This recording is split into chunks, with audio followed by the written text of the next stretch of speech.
program today. This is our virtual symposium on weathering the storm, Nepal as a regional leader in climate change, mitigation and adaptation during the climate crisis. And this is jointly organized by AIDIA and the Asian Institute. First of all, I want to say, I want to request you a few things. Please keep in mind. Please mute yourself so that we cannot hear any noise. And attendees, please turn off your video. You chat for Q&A. I will encourage all the participants to ask any questions in the chat box, and I will also encourage speakers or panelists to answer the question. And if you have any problem, technical or any problem, please raise your hand. We are broadcasting it live on Facebook, and later, after some editing, we will upload it in YouTube as well. Okay, today we have total 6 panelists from different parts of the globe. And in this virtual symposium, which is jointly organized by Asian Institute of Diplomacy and International Affairs, AIDIA, and the Asia Institute will focus on quickly ramp up ways of maximizing Nepal's innate strength so as to become a regional climate leader in ways that benefit both itself and its region, and by example, the world. The desired outcome of this symposium then will be attempt to provide some answer to actually 3 questions. The questions are, is Nepal and its regional neighbors doing everything they can do to fight this battle at the level and at the international level?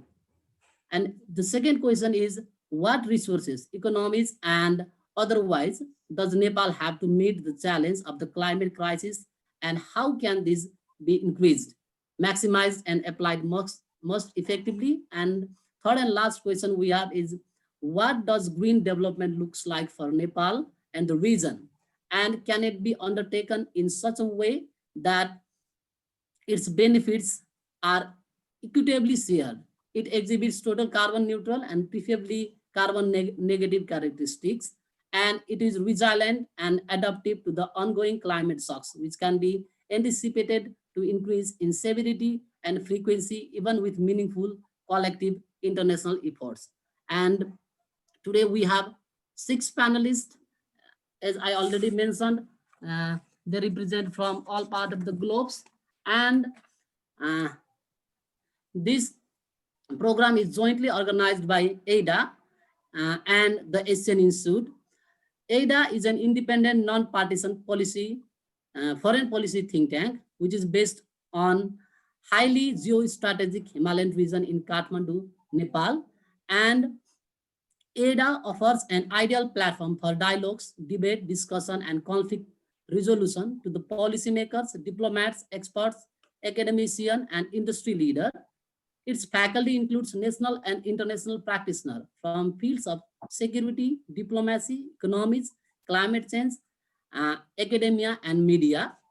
AIDIA is actively engaged in providing policy analysis, facilitating diplomatic dialogues, conducting research, and promoting entrepreneurial engagement among all major actors and institutions native to or that have an interest in Asia. Similarly, to organize this program, AIDIA is now collaborating with the Asian Institute. The Asia Institute is a pan-Asia think tank having its office in Washington, DC, in Seoul, and in Tokyo, and in Hanoi. TIA holds seminar and conduct research projects in all 4 countries, as well as occasional events in Germany, China, and elsewhere in the world.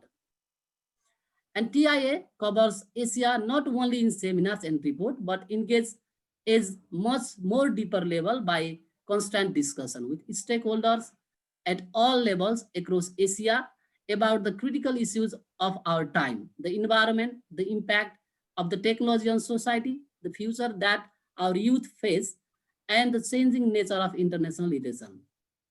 The Asian Institute considers maintaining a balanced perspective on contemporary issues as its highest priority, while taking into account the concern of Northeast Asia, but also Southeast Asia and Central Asia, and the interest of all stakeholders which spans across gender, cultural backgrounds, and socioeconomic status.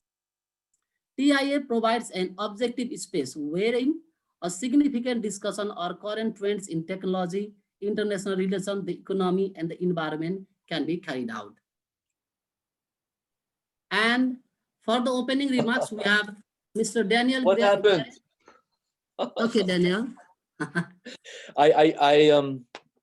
This is a paleoclimatic core sample from another time and another Daniel, but let me quickly, can you enable my share screen? Yeah, you can. All right, here we go. Okay, just wait. Okay, I want to share my screen. Still disabled. Okay, now you can. All right, here we go.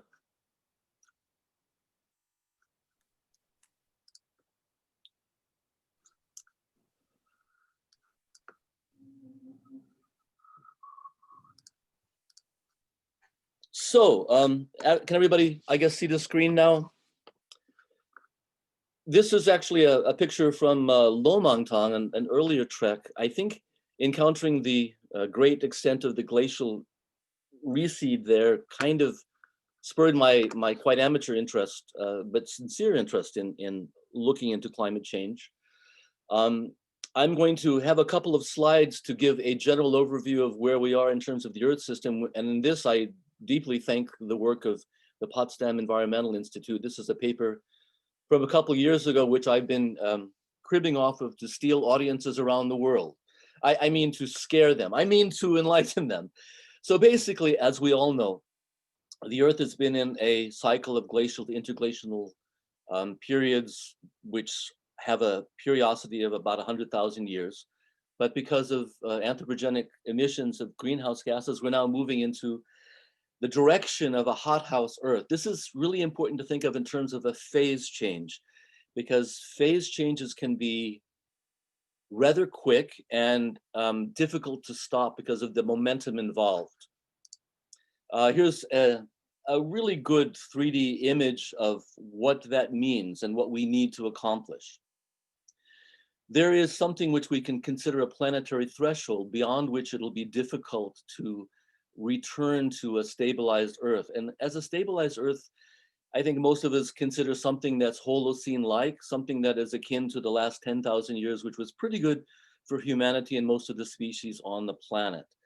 Now, the question of whether this threshold is hard or not is a good one. Most modelers these days now feel that once we go to zero carbon, the fall in temperature will be over the course of only a few years. In other words, that's a hopeful scenario that's emerging from some better modeling that's been done. However, this doesn't really address the problem of what are called the tipping points. And what is indicated these days is that the tipping points are interlinked. And so although there are some tipping points which we know are going rather quickly, even in the range of temperature increases that we are now, when these go, they will, in a cascade effect, probably, it's hard to quantify it, force other of the tipping points to go earlier than they would in terms of their thermodynamic threshold, if modeled independently. Why is this important? Well, this would seem to establish, again, the critical nature of that 2 degrees, at least, threshold. So that's the global background. How much time do we have to avoid going over this probable planetary threshold? Well, we should have started a long time ago. Right now, as you can see from this diagram, it's going to have to be a really precipitous decline to get us to safe levels. Now, the good news is the EU and the incoming Biden administration have announced a goal of being carbon neutral by 2050. China has an ambitious goal of getting carbon neutral by 2060. Privately, I think, knowing the way the Chinese do these things, they probably will match the 2050 goal, but it is quite a challenge that they're facing. So there is some hope. The thing to keep in mind, though, is that even if we reach those goals, we're not quite where we need to be. So in addition to fully supporting the plans in places. Going into Glasgow, I think we do need to look at ways of accelerating the rates. Already it's a very, very steep curve, so we need to be quite innovative and not lose the ball here.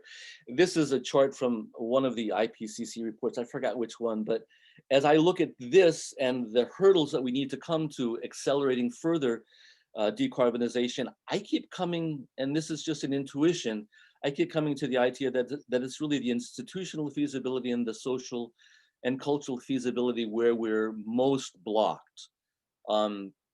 Others would argue for other basic areas of blockage, but when we, anyway, so what are these three scenarios? One is we exceed the planetary threshold and it turns out we can't go back and we're going to tumble into a hothouse Earth. The speed of that is debatable. It would be horrific. I'm not going to go into it too much. Some analogies from the paleoclimatic past have been the Petam, the Pliocene, Eocene thermal max, when we rather quickly, in terms of climate change, tipped over into a radically different Earth going. But let's not go there because we don't want to go there. We want to be positive in our messaging. What I think will happen, and again, this is just a gut call. If I was telling my superiors, my political officers, my political appointees above me, what I think is going to happen based on the little bit I understand as a non-professional, it's this scenario that we're going to actually overshoot the 2-degree mark. We're on course now for something like 3.3, which is an improvement. I mean, what we've been doing has made a difference. So what do we do? How do we deal with this overshoot? Well, I'm bringing in the forbidden topic of geoengineering, but that certainly is being considered. It's like giving an experimental drug to a cancer patient, but we may have to go there. In terms of what's more hopeful, I think the natural decarbonization ways, premier amongst them, of course, is forestation and afforestation, are what seems to be able to be best promulgated. I mean, there's been widespread forestation efforts in China and India. The problem with this, of course, is that we're in a rapidly changing climate regime. And so forest management, we're already losing so much of our forest cover due to being cut down and due to basically impacts of climate change already, that if we try to reforest, it's got to be in a very smart way where we find ways of maintaining these new forests in a very chaotic climatic envelope. So that's a challenge to that approach. But anyway, I'm going to skip.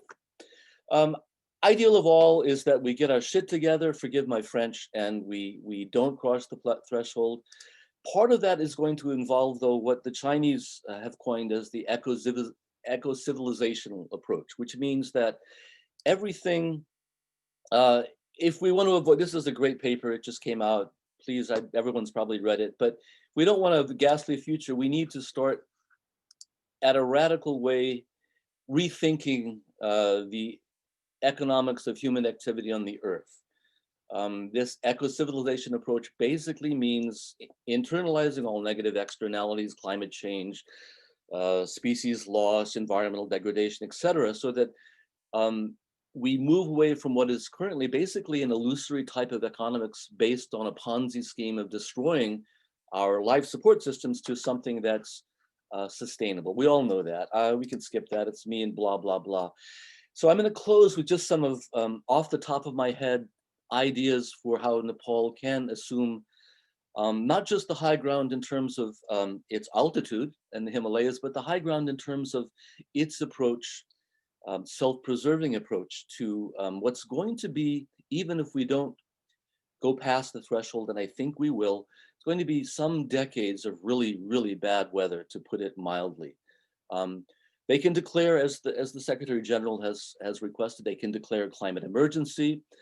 They can support, as the late British barrister wanted to do, the establishment of an international environmental court. Their great strength, in addition to their people, obviously, is their hydro resources. Now, I am an enemy of big dams. There are lots and lots of problems with that. I'm not going to go there, but you can get 1 million cubic meters of storage by distributing that to 1 million villages, 1 million households. At altitude, this type of a micro and mini storage system, which can also generate power, reduces the problem of transient evaporation. It reduces the impact upon the environment, the ecosystem service valuation of a free-flowing river, and it is a way of equalizing the income generated to the local level. So that's something which is something I think Nepal is looking at. I think beyond that, maintaining social cohesion is going to require, maximizing what we're doing here, basically our internet, our Zoom, et cetera, resources, AI resources, so that Nepal could be visionary in terms of world-class telemedicine, world-class teleeducation. The criticality of this is getting it equitably shared amongst all Nepalis. In order to further build upon that equitable dissemination of information, and we are in a new world here, where we don't really need Oxford or Cambridge. We just need smart young people who have access to the knowledge. Once they have the knowledge, though, how could they turn it into real world ways of adapting, mitigating, prospering? And I think it used to be called the Fab Lab idea. Now they're called makerspaces. But basically, it's combinations of internet connectivity, 3D printers, laser printers. These are not that expensive. They're widely available and distributed throughout Nepal would really maximize and empower this incredible innate ability that Nepalis have in terms of craftsmanship. The last two issues, of course, we need to maybe take the Bhutanese model for Nepal and look at an economy which is an eco-civilizational economy, which maximizes gross national happiness as opposed to short-term profits. Difficult transition, but I think internationally this is something that could be supported. I won't get into that now, we're running out of time.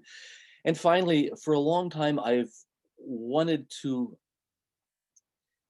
find a way of establishing something that I call the University of the Himalayas. And again, this would be a world-class virtual university, open to everybody, focused on what Nepal could display to the world, and that is a way of living on the planet which is beautiful, healthy, shares its knowledge and its tools of preservation equally. Why not call it the University of the Himalayas? So please forgive me, I'm a great Nepal lover, and these are just top of the head ideas which I will now leave to the experts to tear apart ruthlessly. But I really am thankful, particularly to AIDIA, who has really done the yeoman's share of work in setting this up, and I look forward to listening to everybody else now. Best wishes, let me get out of this, and here we are. Thank you, Daniel, for your nice opening remarks and presenting the overview of climate change in broader perspective and showing the strength and possibility of Nepal to be eco-civilization champion. And just few minutes ago, Professor Yu Hongyuan also joined here. I want to welcome him as well in the program. And now I move to the panel discussion. And first from Dr. Nathaniel Matthews, just give me some time to present it here. Okay. Dr. Nathaniel Matthews is Chief Executive Officer at Global Resilience Partnership. And Dr. Matthews is a lead author in the Intergovernmental Science Policy Platform on Biodiversity and Ecosystem Services, and Obama Foundation mentor, a Munich Re-Risk Award judge, and as a part of the Economist Sustainability Summit advisor, board senior visiting fellow at King's College London, and a fellow of Royal Geographic Society. And Dr. Matthews is also the author and co-author of 2 books and over 60 publications across resilience, risks, water, energy, agriculture, and natural resource management. And Dr. Matthews has previously worked at CGIAR, UNEP, the International Water Center, many NGOs and the private sector managed more than 200 projects globally in more than 30 countries. Now, uh, uh, I want to welcome Dr. Matthews for his presentation or for his talk, and we have allocated 10 minutes for each panelist. Dr. Matthews, now floor is yours. Thank you very much. Hope you can see my screen. The PowerPoint, is that correct? Yes? Great. Excellent. Thank you. So thank you very much, everyone, for the opportunity to speak at this important event. As mentioned, I'm the CEO of the Global Resilience Partnership. We're a partnership of over 60 public and private organizations working to build a resilient future for all, and especially the most vulnerable. And the talk I'm going to give today, I think will complement what Daniel has eloquently said, but it's a bit more at the high level, because I'm not, I don't want to profess to be a Nepalese expert. I've been to Nepal and worked in Nepal over many years, but what I'd like to focus on is a bit of a setting the scene for the more grounded context that will come from the other speakers. So just let's see if I can move on to our next slide here. So again, following that setting the scene, I'd just like to begin with an idea here, and it follows a growing scientific recognition that we live in an epoch where humans have become the dominant force of planetary change. This is of course termed the Anthropocene, and it's really a recognition that humans are not a temporary disturbance, and that human activity has a significant impact on the planet's climate and ecosystems. And this understanding, I think, is really critical when we think about crisis and multi-system shocks and risks. We know that millions of Nepalese are estimated to be at risk from the intersecting impacts of climate change, biodiversity loss, and of course now the pandemic.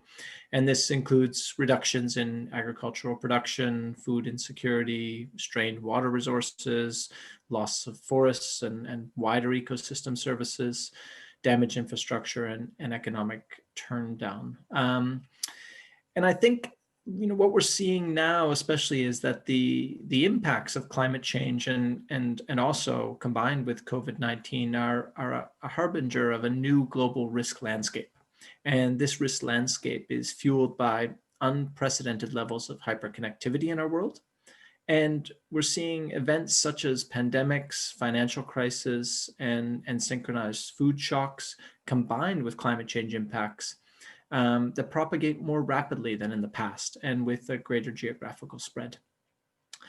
And so for me, when I talk about resilience, and for the Global Resilience Partnership, we talk about it as having sort of three attributes or three steps, if you will. And the first one is persist. So we need really the Himalayan glaciers, for example, to persist. We need the Greenland ice caps to persist. And we need the Amazon, for example, also to persist. The second step is a key point around adaptation, where we at a minimum, we have to adapt to changing climate. We have to adapt to these challenges. But sometimes adaptation locks us within a certain pathway. So the third step, which I think is really critical, is when we talk about transformation. And this is where we find novel ways of stewarding our ecosystems, novel ways of creating our livelihoods. And for me and for GRP, resilience is really epitomized in that idea of transformation. So I'd like to talk and try to bring this into a bit more of a practical examples. So first, we supported with the International Center for Climate Change and Development and the Climate Development Knowledge Network, an initiative called the Voices from the Front Line. And our objective here was to engage and support a coalition of grassroots organizations and knowledge partners to document the challenges and solutions emerging from community-led responses to climate change and the COVID-19 crisis, and understand what the lessons were for building resilience in the face of these challenges. To date, we've documented, actually the number's gone up, so it was 22. We've documented about 25 stories from Bangladesh, India, Nepal, the Gambia, Fiji, Solomon Islands, Congo, Zimbabwe, Kenya, and South Africa. And the lessons that have emerged here, I think, are interesting for our broader discussion. So the first one is that development deficits will make us pay dearly during times of crisis. A lack of investment in basic sanitation infrastructure, such as toilets and hand washing facilities and informal settlements, really place millions at risks and are far greater impacts than the initial investments. And grassroots organizations can play a key role in identifying, assessing needs, and delivering basic services to close this development deficit. The second is that caring for the most vulnerable should not be a charitable activity reliant on foreign entities. It's an obligation of states, a right of citizens, and should be led by empowered local community leaders and caregivers. And I think, one thing the pandemic has certainly shown us is that in a globally connected world, we're only as strong as the most vulnerable. So we really need to be able to support them and to build resilience. Third is that legitimate grassroots organizations have a trusted planning, decision-making, and knowledge brokering role that is invaluable during times of crisis. And these grassroots organizations can be critical in building strong trust relationships between civil society and local authorities. And we know that, especially in the pandemic and also in the world of fake news, which relates very much to climate change impacts, that this democratization of knowledge and how we can just all receive different types of knowledge through our smartphones or through TVs and various medium means that there's high levels of misinformation. And so trusted, legitimate grassroots organizations really can play a key knowledge brokering role. And this is really important in building resilience and enabling this sort of two-way information flows between vulnerable groups and local authorities. Fourth, the security of migrants deserves special attention during times of crisis. Migrants are particularly vulnerable, and they're often in places where they don't have the support network of their families or their communities. And we also know that migrants are also really critical for many economies, so they require special attention. Fifth, robust rural-urban food supply chains are critical to food security. And we've seen, in disruptions that have been caused by droughts and floods, and also by the pandemic, that poor urban households are actually hit the hardest as they rely heavily on fresh markets and the rural-urban supply chains affected by containment measures. So, I think we need to think about how grassroots organizations can be effective in organizing support and supporting these food supply chains. And then the sixth, which I think is really important lesson that we've learned about building resilience at the community level in the face of climate change and also the pandemic, is that women are especially vulnerable during times of crisis, but should also really lead the change. So we've seen that lockdown measures, as well as economic stresses related to COVID-19, have resulted in an increase in gender-based violence. We know that experience from previous crises has shown that girls' education is likely to be most severely disrupted. And we also know from impacts of climate change that women have higher mortality rates both during and after a crisis. And this really emphasizes the need for women's-led grassroots organizations. So just in my last slide, I'd just like to talk a little bit more about some lessons that we've been working on, both with PICC and with other colleagues from the Stockholm Resilience Center, to understand what are the key principles of building future resilience. And it comes down to these 5 that I've listed here, and I'll just speak on each of these fairly briefly.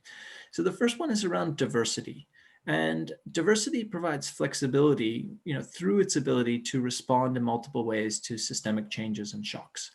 And it really helps us, provide innovation for new conditions. And a key dimensions of diversity have been lost in our current world. And biodiversity, for example, loss is occurring faster than any time in human history. And this is a primary driver, as we have seen, of emerging novel zoonotic infectious diseases. But it also is starting to impact significantly on global food production systems and really causing a number of novel risks to emerge as we lose our key ecosystem services. The second one that works really close with diversity is redundancy. And redundancy ensures that there are multiple ways to secure critical functions in a system. And it almost provides an insurance from single point failure. And again, here I emphasize the capacity of ecosystems to contribute different options, food, material, medicine for supporting livelihoods and human well-being. And these ecosystems are being lost again ecosystem services are being lost again due to current rates of biodiversity decline. And we've seen this, both during the pandemic and in other shocks and stresses, that countries that are reliant on single economic sectors, such as tourism, of course, which Nepal has been hit significantly hard, don't have that diversity in their systems to enable them to build resilience. And up until now, we've often been guided by a focus on efficiency in our economies. And efficiency works when you have high levels of control. But in a world of uncertainty that we're facing now, we need a different approach. And I think that also echoes well with what, Daniel, with what you were saying as well. And the third attribute here that I'd like to speak about is connectivity. And connectivity is sort of a double-edged sword. It requires really careful management. We've seen that now connectivity has been a huge benefit in many ways in getting science around the pandemic shared, in helping connect policy responses from countries. But we also know that and just sort of maintaining an influx of important resources, including food. But we also know that resilience can be compromised if connectivity is too high. And we've seen this when global food systems are highly connected, and the unintended consequences by some countries to respond unilaterally to cutting food supply chains or disrupting sectors can have this ripple effect across other countries. For example, in 2008, the food price spike or and that financial crash really caused a huge impact across low and middle income countries. And the fragility, I guess, of many countries' heavy reliance on globally connected food systems has been exposed during this crisis. The fourth, as I mentioned in the lessons from the Voices from the Frontline initiative, is that a resilient system is inclusive and equitable. And inclusive participation is really critical for building trust and facilitating collective action for responding to volatility and change. And more equal societies in terms of human development, income, access to resources, and gender equity are less prone to instability and conflict. But however, a lot of these inequalities are actually on the rise. And finally, I just say the last key attribute that we're focusing on is really around adaptive learning. And this is the ability to detect changes and learn from them and tailor management strategies accordingly. Our current systems really focus on top-down approaches and short-term cycles, especially short-term political cycles. And this doesn't make them effective to deal with interlocking and complex dynamics of multi-system shocks, of which climate change is a key driver. So, for example, we know, as Daniel pointed out, the impacts of global warming started long before they were detected. And even though these changes and their causes have been well known for decades, there's been really little effective policy response. So just in concluding, I'd just like to thank everyone for this opportunity to speak. And I know this has been a bit high level, but I hope the other speakers will now be able to sort of ground this into Nepal with bring some granularity to it.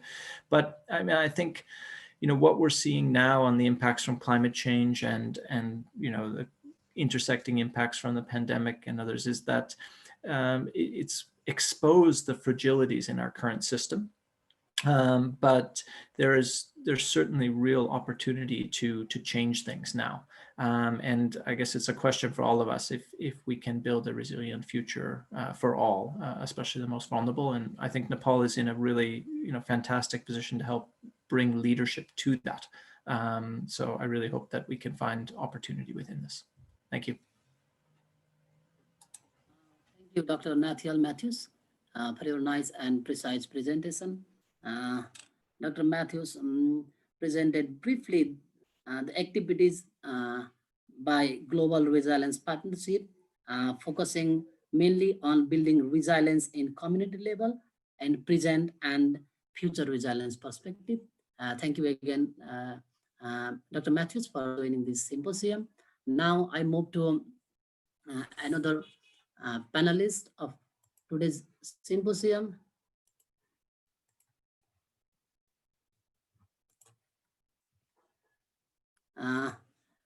Now our another panelist is Dr. Prasad Dhital.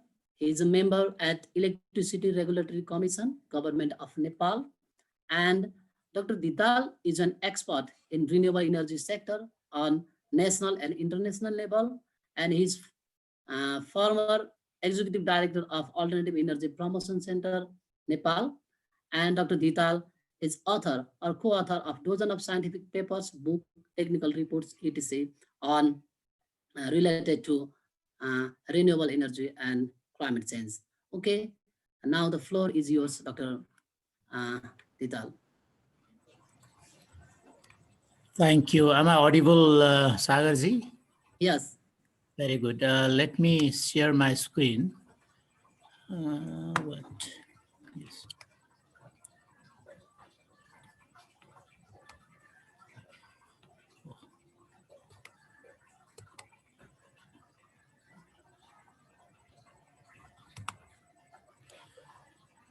Thank you, AIDIA and Sunilji, for inviting me to speak on renewable energy and climate change mitigation and adaptation. As Sagarji nicely introduced me, I'm Dhital. I'm with the Electricity Regulatory Commission as a member, as one of the members. What I'll do today, I've divided my talk into 4 parts. I'll very briefly introduce the current state of electricity. This includes supply and demand infrastructure, the institutional mechanism, and impacts of climate change in our water resources. As Daniel also did mention about our Himalayas.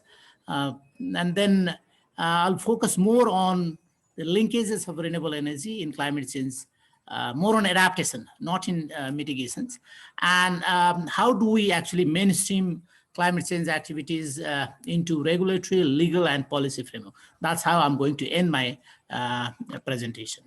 So let me begin by highlighting the current state of electricity in Nepal. As you can see in the left, the total energy available, electrical available in 2019 was about 7,600 gigawatt hour.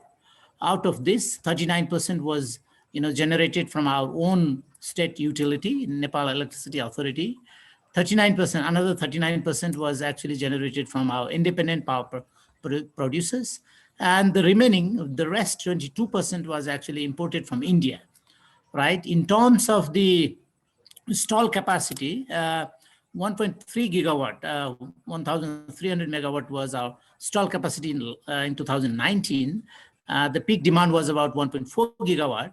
As you can see, our 96, 97% generation is from hydro. We have only 2% from solar. In terms of the pipeline projects, close to survey licenses for about 20 gigawatt have been issued to independent power producers. This includes 400 megawatt of solar. Generation licenses for about 8,000 megawatt have been issued to IPPs. And then, as you can see, 6,000 megawatt have been already, the power purchase agreement has been signed between utility and the power producers for about 6,000 megawatt.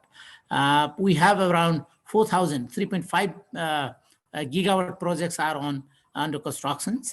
This also includes 80 megawatt of solar.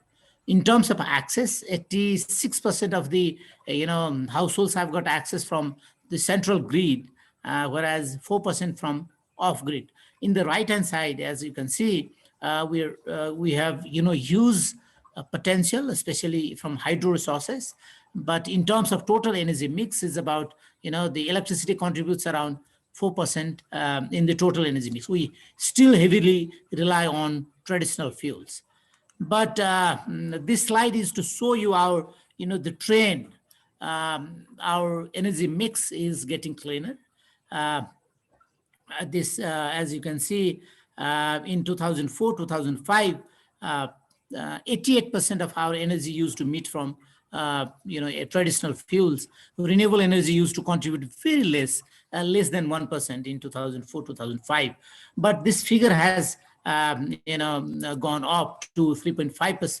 3.5% in 2016, 2017, whereas the share of traditional fuel has declined from 88% in 2004 to 76% in 2016. So this way we can say we are heading to the right direction. This is again, why do we need to promote renewable energy? This slide, signifies the importance of variable renewable energy in our context. In the left side, actually, I've tried to show you the peak demand during the dry period, or the maximum load during wet season, and the minimum load during the dry season.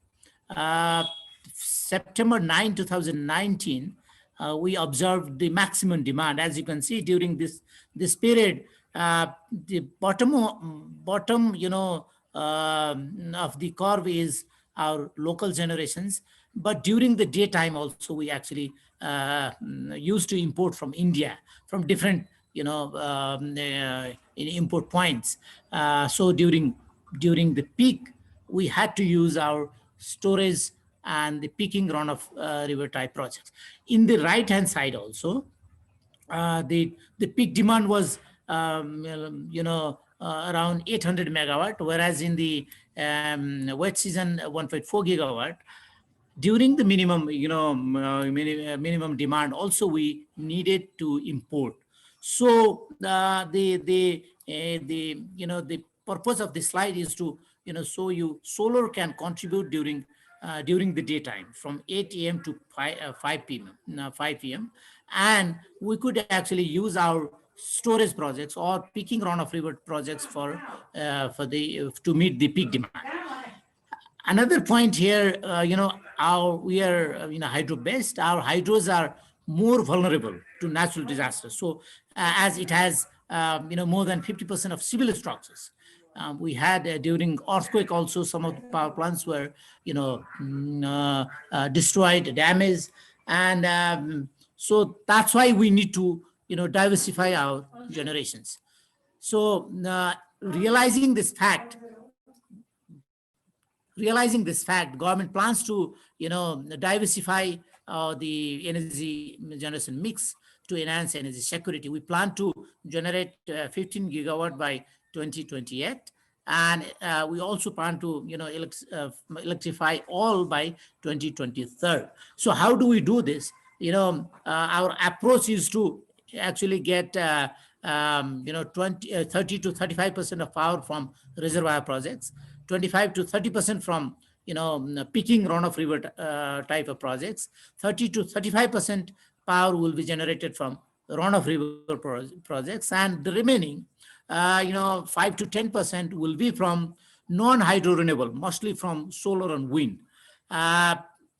We also would like to actually increase our per capita energy consumption. At the moment, we have a little less than 300 unit per capita, but our plan is to increase from existing 300 to 700 by 2023 and 1500 by 2028. This is our plan. In addition to this, we also plan to promote electricity-based transport. and electric cooking. This is our actually plan.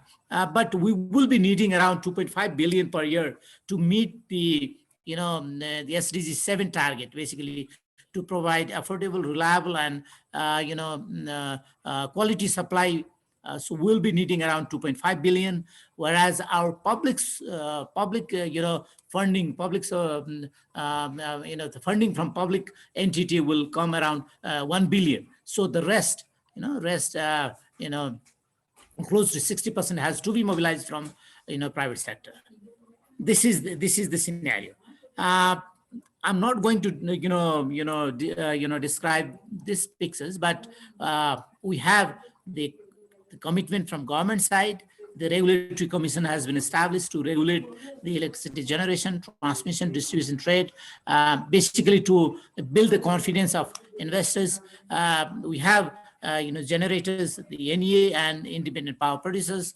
We also planning to build the transmission network so as to connect our integrated systems to the regional grid, the distribution infrastructure also. But in terms of policy, the whole sector, the electricity sector, is guided by Electricity Act, which is being revised.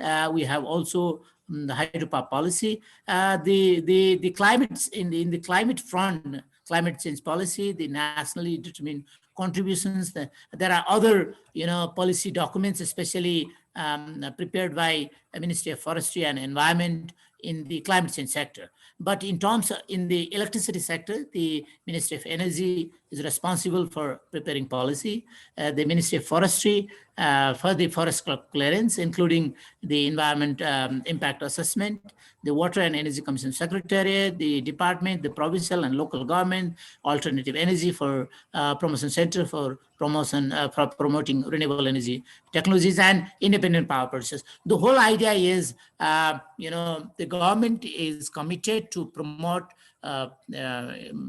hydro-based renewable projects in Nepal by mandating a few policy provisions and regulatory provisions.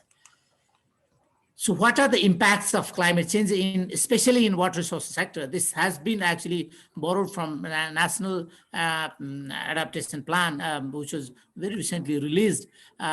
We all know, climate change has, basically impacts in many sectors, but in water resources sectors, changes in temperature, precipitation and weather patterns has actually impacts on quantity, quality, and timing of the availability of water.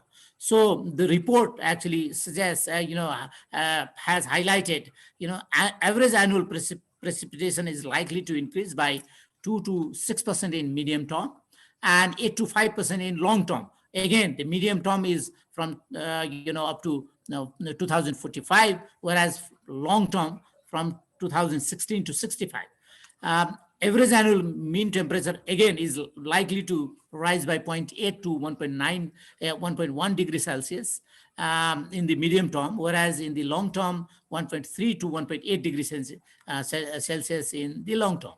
So intensity, intense precipitations events are likely to increase in frequency with extremely wet, hot days, right? The number of rainy days is likely to decrease. Both warm days and warm nights are likely to increase in the future, but cold days and cold nights are likely to decrease. So the whole the report is saying that it has impacts, effects in temperature, precipitation, weather patterns. Due to changes in water flow, the human settlement in the downstream side, as well as downstream ecosystems are affected, right? Climate change brings changes in snow and glacier melt.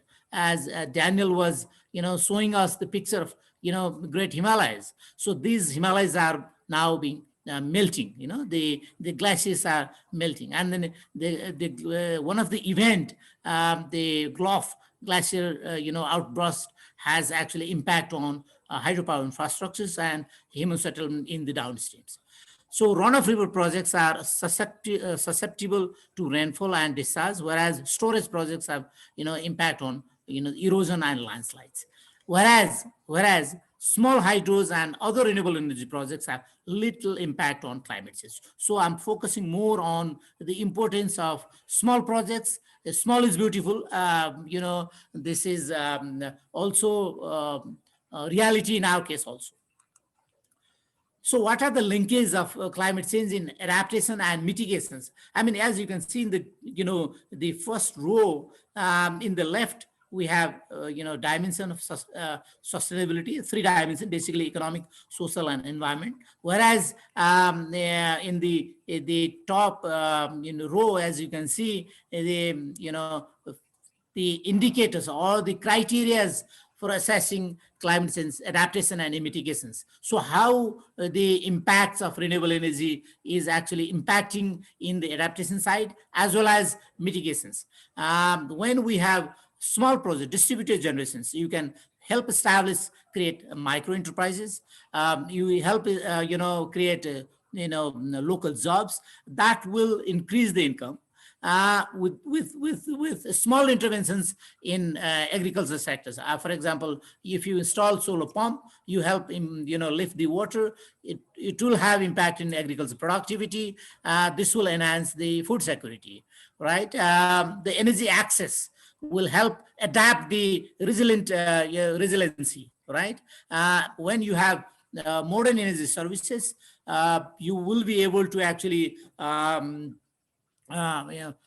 you'll be able to enhance your knowledge, right? So that way the people will be will be able to connect to the globe, and then you will be able to actually able to build your resiliency, right? In terms of social, when you have education facility, so the dropout will be reduced, right? The women's health will be improved, enhance health and hygiene. It also supports gender and social inclusion. So all these are linked with the resiliency. I mean, the adaptive, this will help improve the adaptive capacity of the rural people. Whereas in terms of environment, it improves soil fertility, water conservations, but moreover, it also help reduce the greenhouse gas emissions. So the vulnerability focus is increased. I mean, the adaptive capacity will be increased, whereas it also, the mitigation side will be a little less, but again, it contributes in reducing, greenhouse gas emissions. So the small effort can actually bring the big changes in the life of the rural people, right? Based on this, the energy is our key priority area. So they recently, published the government, the commitment from the government in the renewable energy sector, as I was mentioning, 15 gigawatt by, 2030. This also includes, the non-hydro renewables.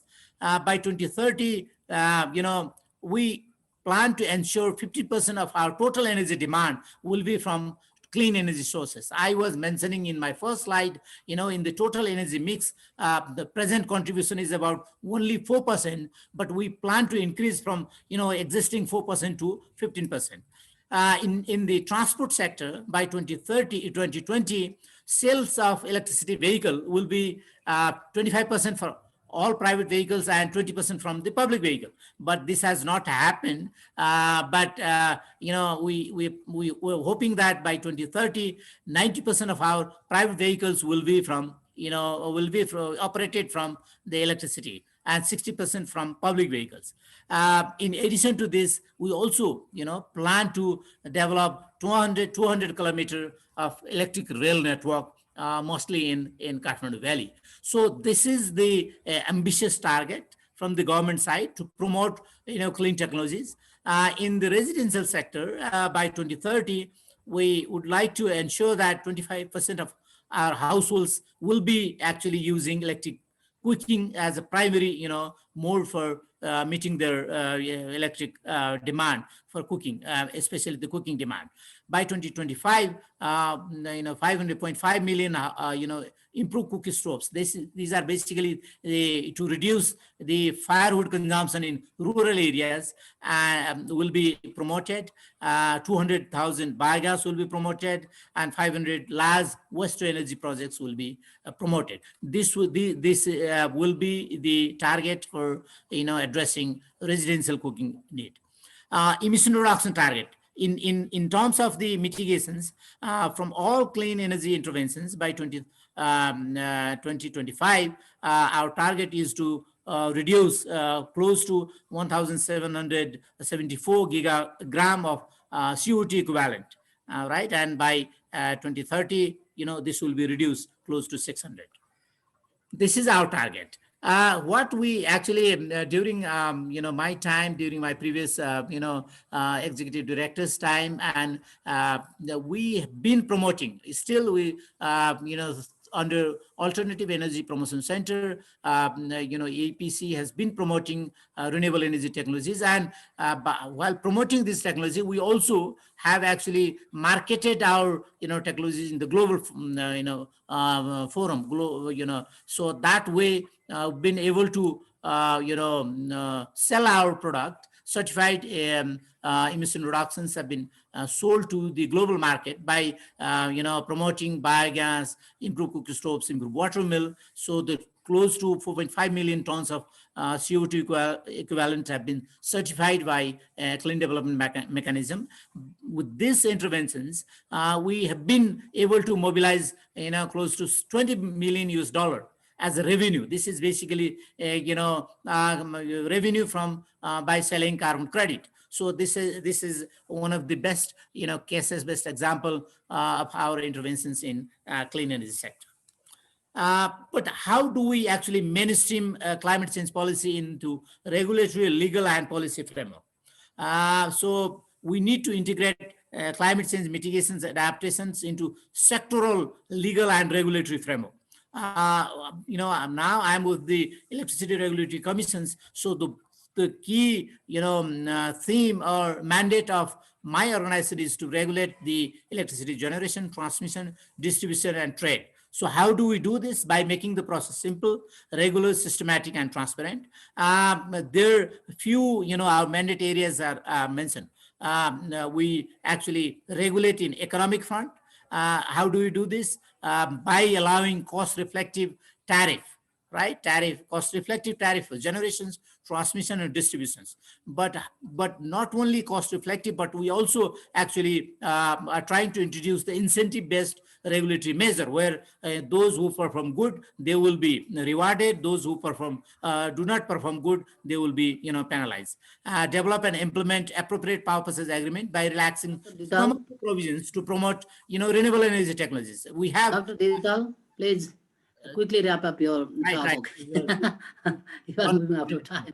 Okay. So we do this, by introducing feed-in tariff mechanism, by introducing net metering for attract, solar projects, by introducing, posted rate to attract the small projects, so that the cost will not be, changing very much. Another one is by allowing all electricity operators so that all generators will have access in the grid. That way, you can actually create a competitive environment so that everybody can participate in the process. Develop grid, consumer and utility services standards, net metering regulations, and appropriate tariff mechanism for solar and other non-hydro renewables. Develop and implement work plan for electricity service expansion based on supply and demand. And another thing is to ensure stakeholders' engagement in making decisions. This includes tariff.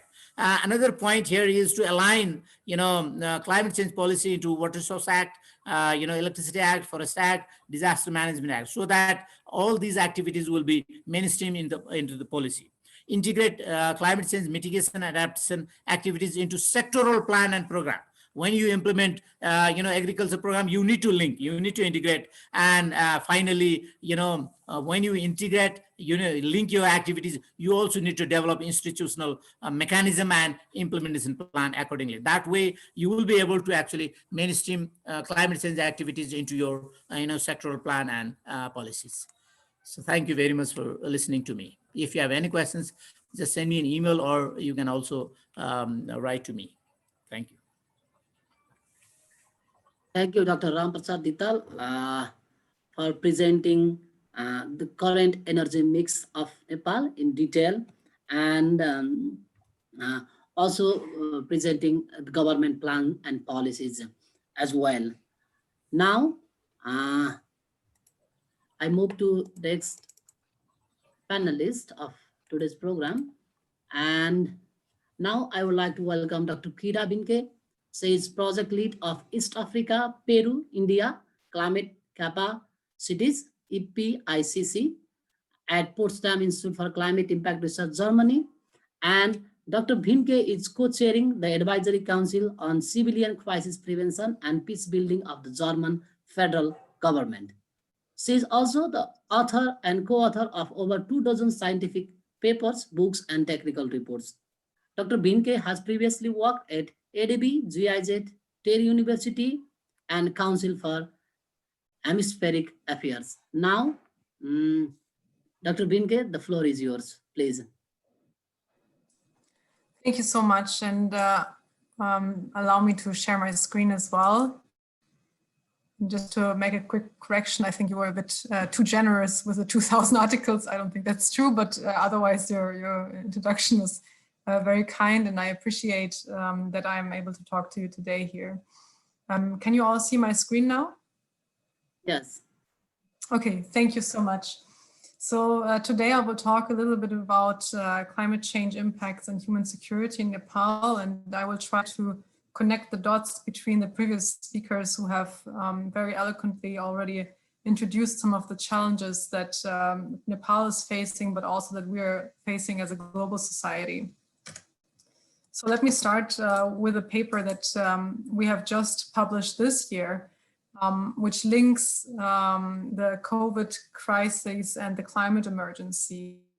So this is something that is affecting us all around the globe, the COVID pandemic and also the climate emergency. And we see very stark parallels between these two crises.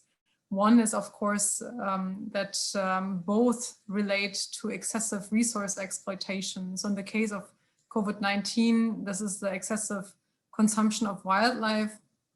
And in the case of climate change, it's obviously the excessive consumption of fossil fuels. So both of these crises show us that our relationship to nature is very much damaged, and that we need to reconciliate this relationship in order to be able to thrive on planet Earth. And we, course of the pandemic, that early intervention, so early containment of the spread of disease in the case of COVID, is really key when it comes to nonlinear changes of exponential damages, for example. And this is also true for the climate crisis.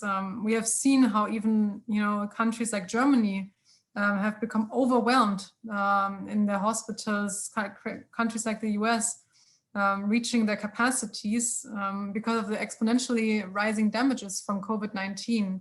And the same can happen with climate change. And we are seeing very strong warnings. And some of them I would like to introduce you today with regards to Nepal. And the other insight from these two crises is that individuals and countries can act and can have an effect on the course of a global crisis. So this is one positive insight of this current extremely difficult situation.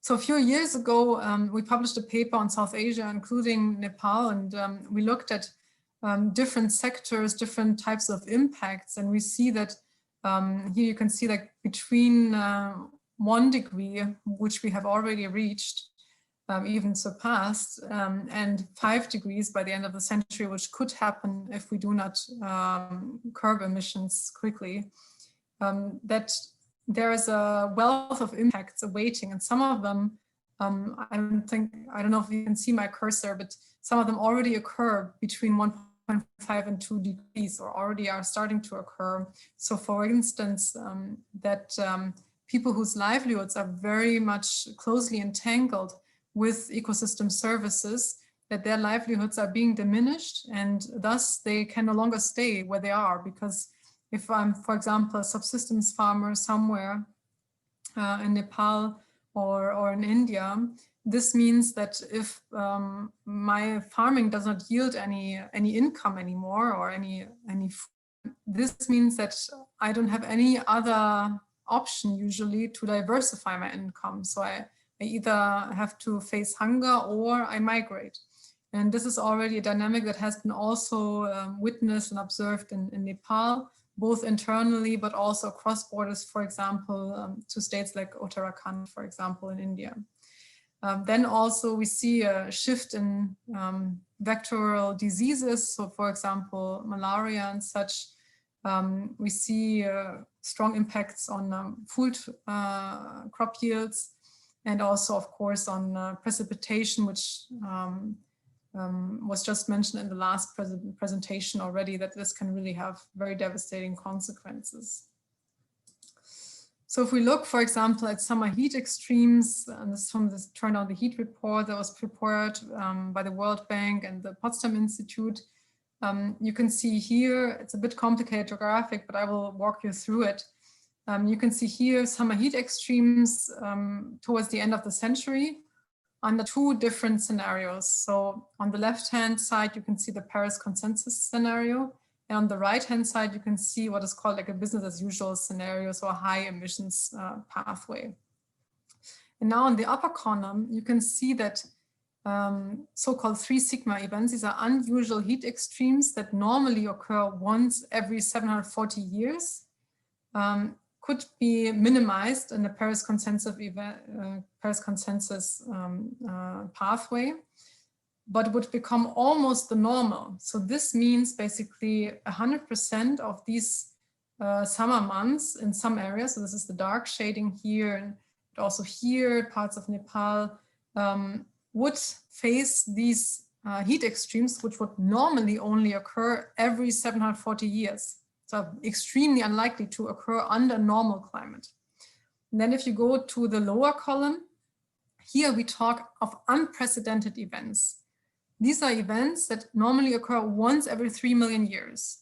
Just to remember, Homo sapiens is like 200,000, 300,000 years old. So our being is only a few 100,000 years old. So this means no human has seen such heat events in these areas. And so this means they're virtually absent from the normal stable climate. And you could see here that even in Nepal, we see here this shading of color, greenish yellow, that it would occur 40 to 60% of the summer months in this time frame under a business as usual scenario. This could be avoided if we stick to the Paris consensus scenario. So here you can see really what type of events and how significant the climate would change under these 2 different scenarios. Also very relevant, if only to Nepal's neighbors more or less, are the limits of habitability with regards to our thermoregulatory capacity. So there are certain thresholds, for example, the wet bulb temperature, like an index of both humidity and temperature, after which we are no longer able to thermoregulate our body, meaning we cannot sweat enough to regulate our body temperature.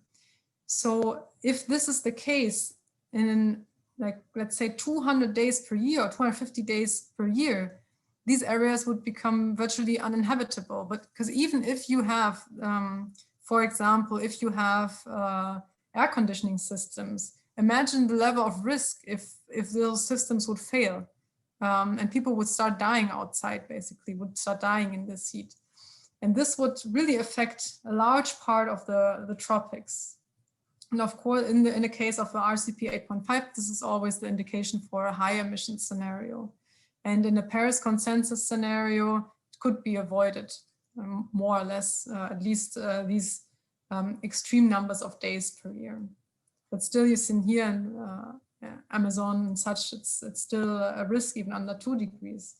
So we are seeing that the climate is really, there's really a big possibility of very strong shifts to happen. Of course, this has implications for the distribution of the population.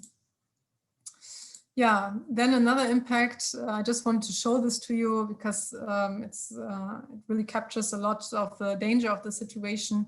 What happened if all the ice melted in the long term? This would mean a very strong sea level rise that would submerge a lot of parts of South Asia, again, causing also displacements and great human suffering, obviously. And we must know that a recent study has indicated that 1 million tons of ice per year are melting. So this is an incredibly, of ice per minute, 1 million tons per minute, sorry, per year. 1 million tons per minute is melting of ice. So this is an incredible speed of this dynamic that is also, some of it is also contributing to the sea level rise. And then another very strong warning signal is obviously the greening in the Himalayas. Maybe some of you have witnessed this in Nepal. It can be kind of observed through satellite images. And we have one PhD student in our group working on this, who's looking both at greening and at browning in the Himalayas, both in India and Nepal. And that's, of course, a very strong warning signal that the nature is changing and the ice is melting at a very fast rate. And I wanted to mention this very quickly, although it's only a neighbor to you. This is the state of Uttarakhand, and we are publishing a report. It's just about to come out next month on climate change and displacement in this Indian state, which is also a Himalayan state. And it's called Locked Houses, Fellow Lands, because people are migrating out of the higher altitude areas into lower lands. And there's a variety of reasons for this. Some of this is climate change, so changes in the way people practice agriculture, changes in precipitation that are unexpected, etc., etc. But also, of course, other drivers, social, political drivers, and the access to certain types of infrastructure, such as hospitals and etc. And what could happen in the long term is that actually these higher altitude areas would become more habitable, so to say, than lower altitude areas, because obviously higher up, the temperatures would increase more, but nevertheless would still be cooler than in the lower altitude areas. So it may come to a reverse migration at some points where people are pushing more towards the higher altitudes. And this is something obviously would be kind of a black swan event, but we have seen also around South Asia how quickly migration dynamics can change when an uncommon event occurs. So we've seen a lot of migration from cities into rural areas after the COVID pandemic or during the COVID pandemic. And I wanted to introduce to you our project just very briefly, although it's not on Nepal, but I think this would be something also that would be interesting for Nepal as a country. So what we are basically doing is we're assessing climate impacts especially on agriculture and hydrology. We're doing monsoon forecasting in this project, and we're trying to link the understanding of these events to migration patterns and try to build capacity with local researchers from these three regions. And yeah, we are hoping to also work more in Nepal in the future. But it's also been a challenge for us to find funding streams and funding of future projects in the future. So also something we could discuss in the future. Just to wrap up and to build a little bit of what Daniel has introduced to us, it's obvious we need to cut emissions very quickly. So we have climbed the emission ladder here, and we need to go down it very, very rapidly and become carbon neutral globally. And this requires many changes, both in, of course, electricity, as was presented earlier, but also in agriculture and in one other sector that I wanted to mention before we stop here. Here's Nepal's NDC. This is a illustration by the Climate Action Tracker. Nepal has obviously ratified the Paris Agreement, which is great.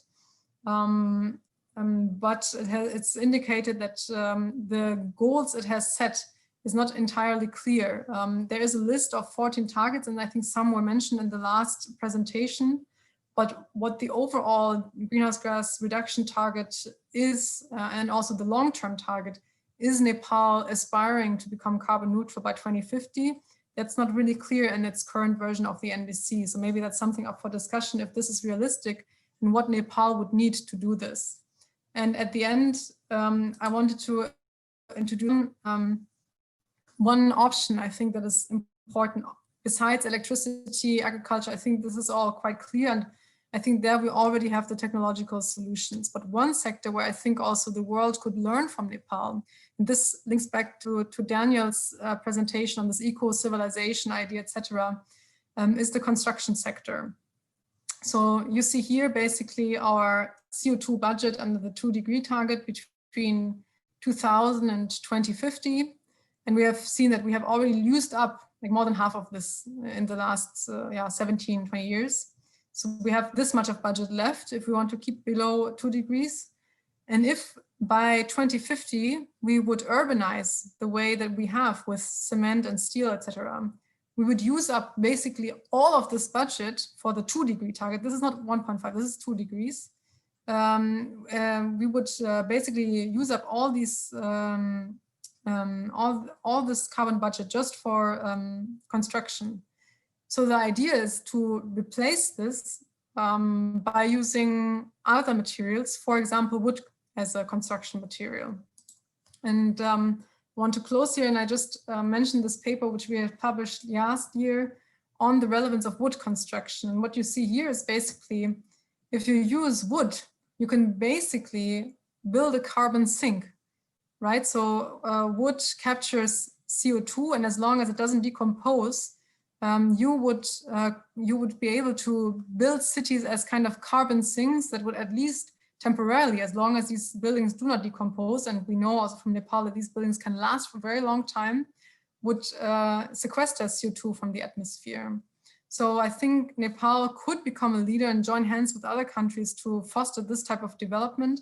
And I'm happy to hear your thoughts on this as well. Thank you very much. Thank you, Dr. Kira Vinke, for sharing your scientific findings on climate change and its impact, focusing on South Asia, and also raising the warning signal of greening Himalayas. Thank you again for joining the program and presenting your scientific finding. Now I move to our next panelist, and is Mr. Ganesh Shah. He's a former Minister of Environment, Science and Technology of Government of Nepal. And Mr. Shah is standing committee member of Nepal Communist Party as well. And he's the board member of Smart Waste Solution Nepal. And he's also the board member of AIDIA. AIDIA is one of the organizers of this today's symposium. And he's also the advisor at Society of Public Health Engineers Nepal, SOFEN. Mr. Shah is big advocate of climate change in Nepal, and he's known for being one of the technology savvy politicians in Nepal. Okay, now the floor is yours, Mr. Ganesh Shah. Oh, thank you, Sagar. Respected panelists, our international guests, and to everybody. I'll be just speaking extempo. Sagarji, please see at that time, raise your hands 1 minute before, I'll finalize. See, first of all, I like to thank you, the organizer, and our Daniel, our panelist, for showing your deep interest to the climate change issues of the kingdom we used to call before, now called the Republic, you see, in the Federal Republic of Nepal. I just wanted to highlight few things, you see. When I think after the COP15, during the COP15 or on the eve of the COP15, there was a cabinet meeting at the Kala Pathar. You know what is Kala Pathar? Is the base camp of the Mount Everest. And that I think probably in the world is the highest peak where the people went and discussed about the climate change issues in Nepal. Before going to the Paris, before going to the Copenhagen on the COP15, Nepal organized a cabinet meeting at the Kalapathar and told the world, or we sent a message to the world, that Nepal is one of the most vulnerable country from the climate change perspective. I don't want to make more research data. It is all your, I think Daniel and other people have already told about it. So, and why it is the vulnerability is one of its topographic, is the way of development, what basically when we mountains with the dozer engineering or dozer roads, and this climate change. So topography, and this region is also very sensitive to the climate change. And that's why, due to the vulnerability and the weather changes as going, Nepal is highly hit either by the floods, drought, and etc.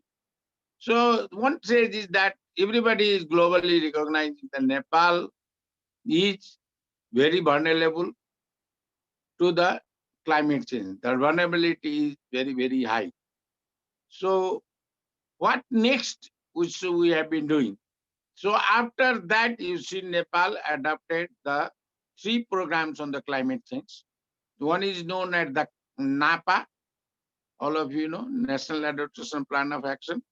Then is the LAPA, Local Adaptation Plan of Action on the Climate Change.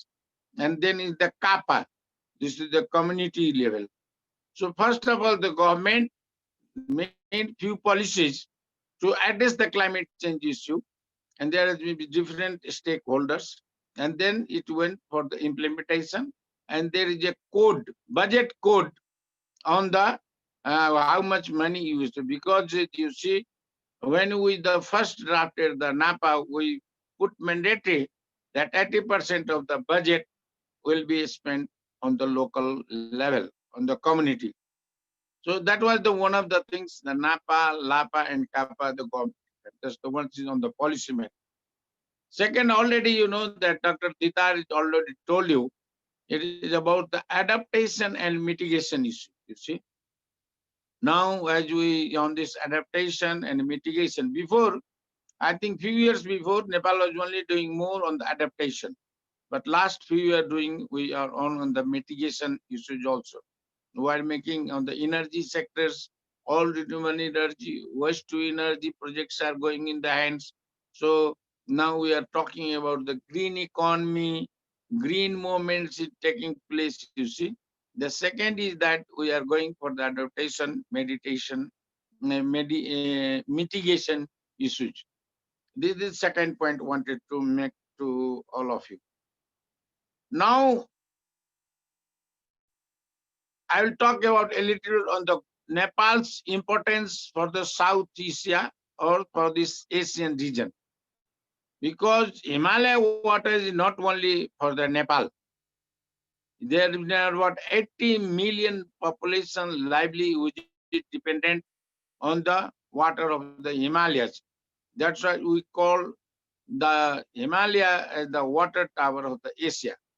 If there is no water, or if there is no, I think, water is duplicating snow, then all these 80 million people will face a big crisis of livelihood, because water and life is interrelated.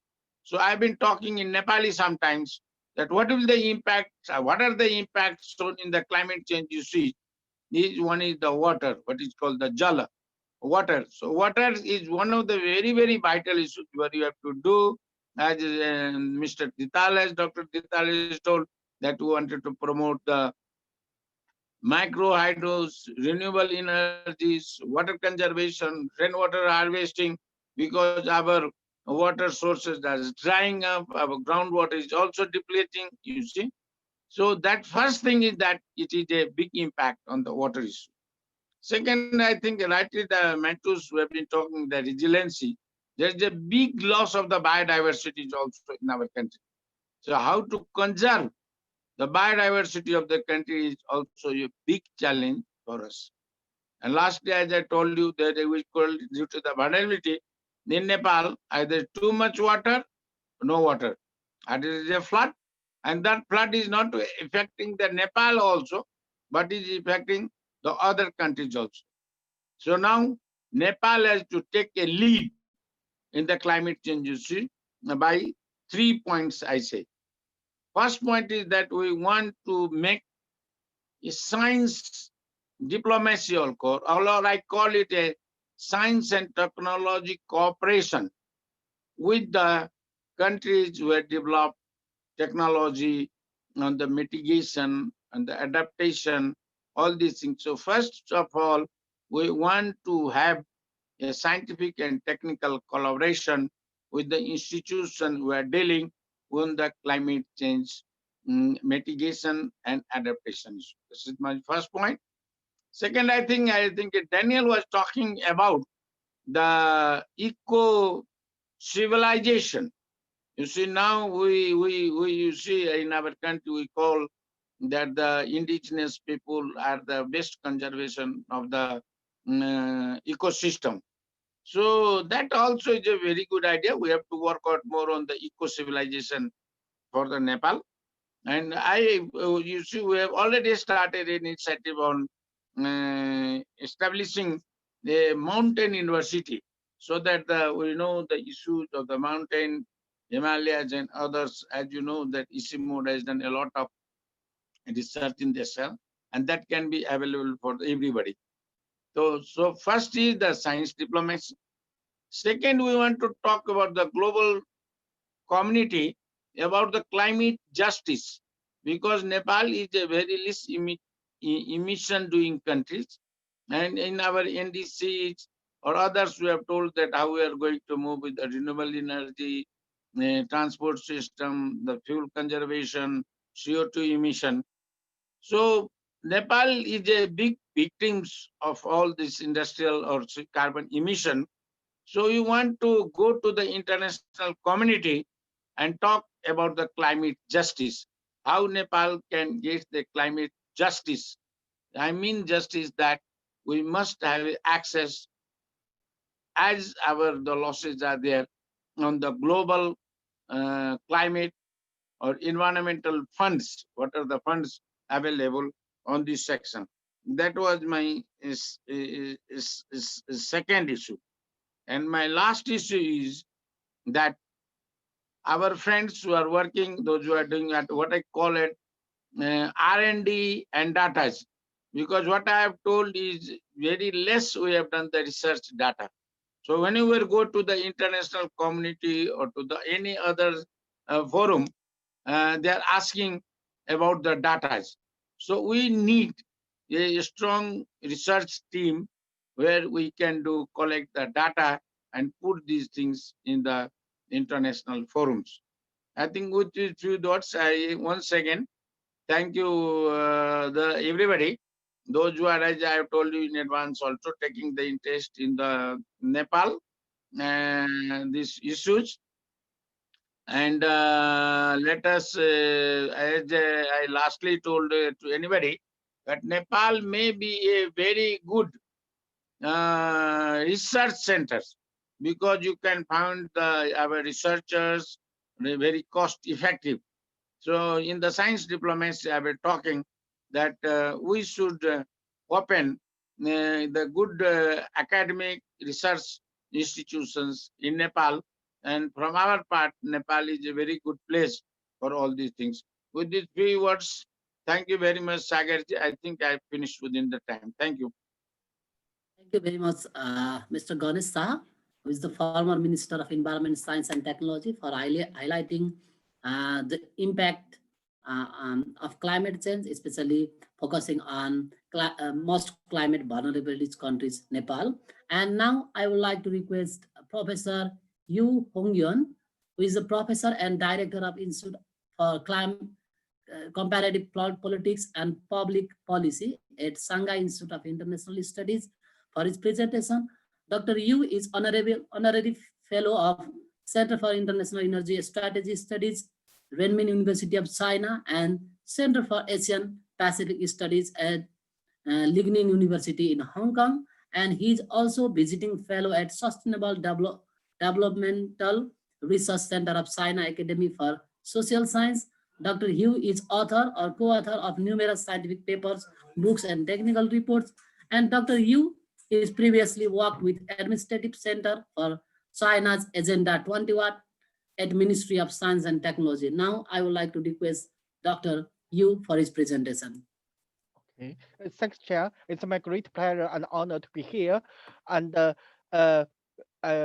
I know very little about Nepal or the South Asia and climate change. So my presentation will focus on the climate change governance, particularly under such a huge crisis like COVID-19, as according to UN Secretary General, that we should recognize our the cooperation, the important priority of our global interconnectivity, and to upgrade our capacity to enhance our collaboration and cooperation to addressing climate change issues and other sustainable issues. As President Xi Jinping said, that the sustainable development will be the golden key to solving all global problems, so including the climate change. So from this point, I will to try to use four perspective to expand the climate change and the governance.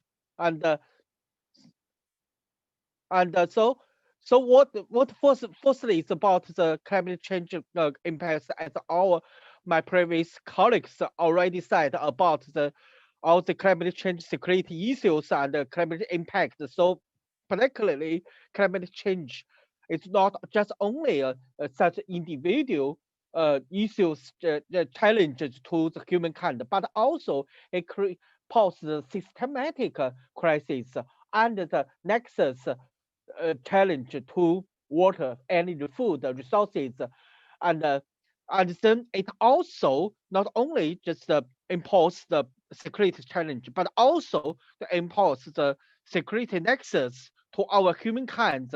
Particularly, according to the IPCC report for 1.5 degree, the special report in 2019, we will find that even the large impacts in South Asia, Southeast Asian countries will continue to happen, even with the low impatience, even we take some actions.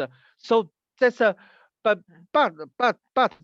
the impacts or dangers will be extreme, very high with the high emissions. So what we should take, or we should to do pay more attention, it's maybe not only the science perspective, the business, but also the government and the international cooperation level. That's we found for climate change collaboration, governance, and even what we can do together in Nepal and South Asian countries and other developing countries. I think the difficulty lies not in the new ideas, but in how to escape from the old ones.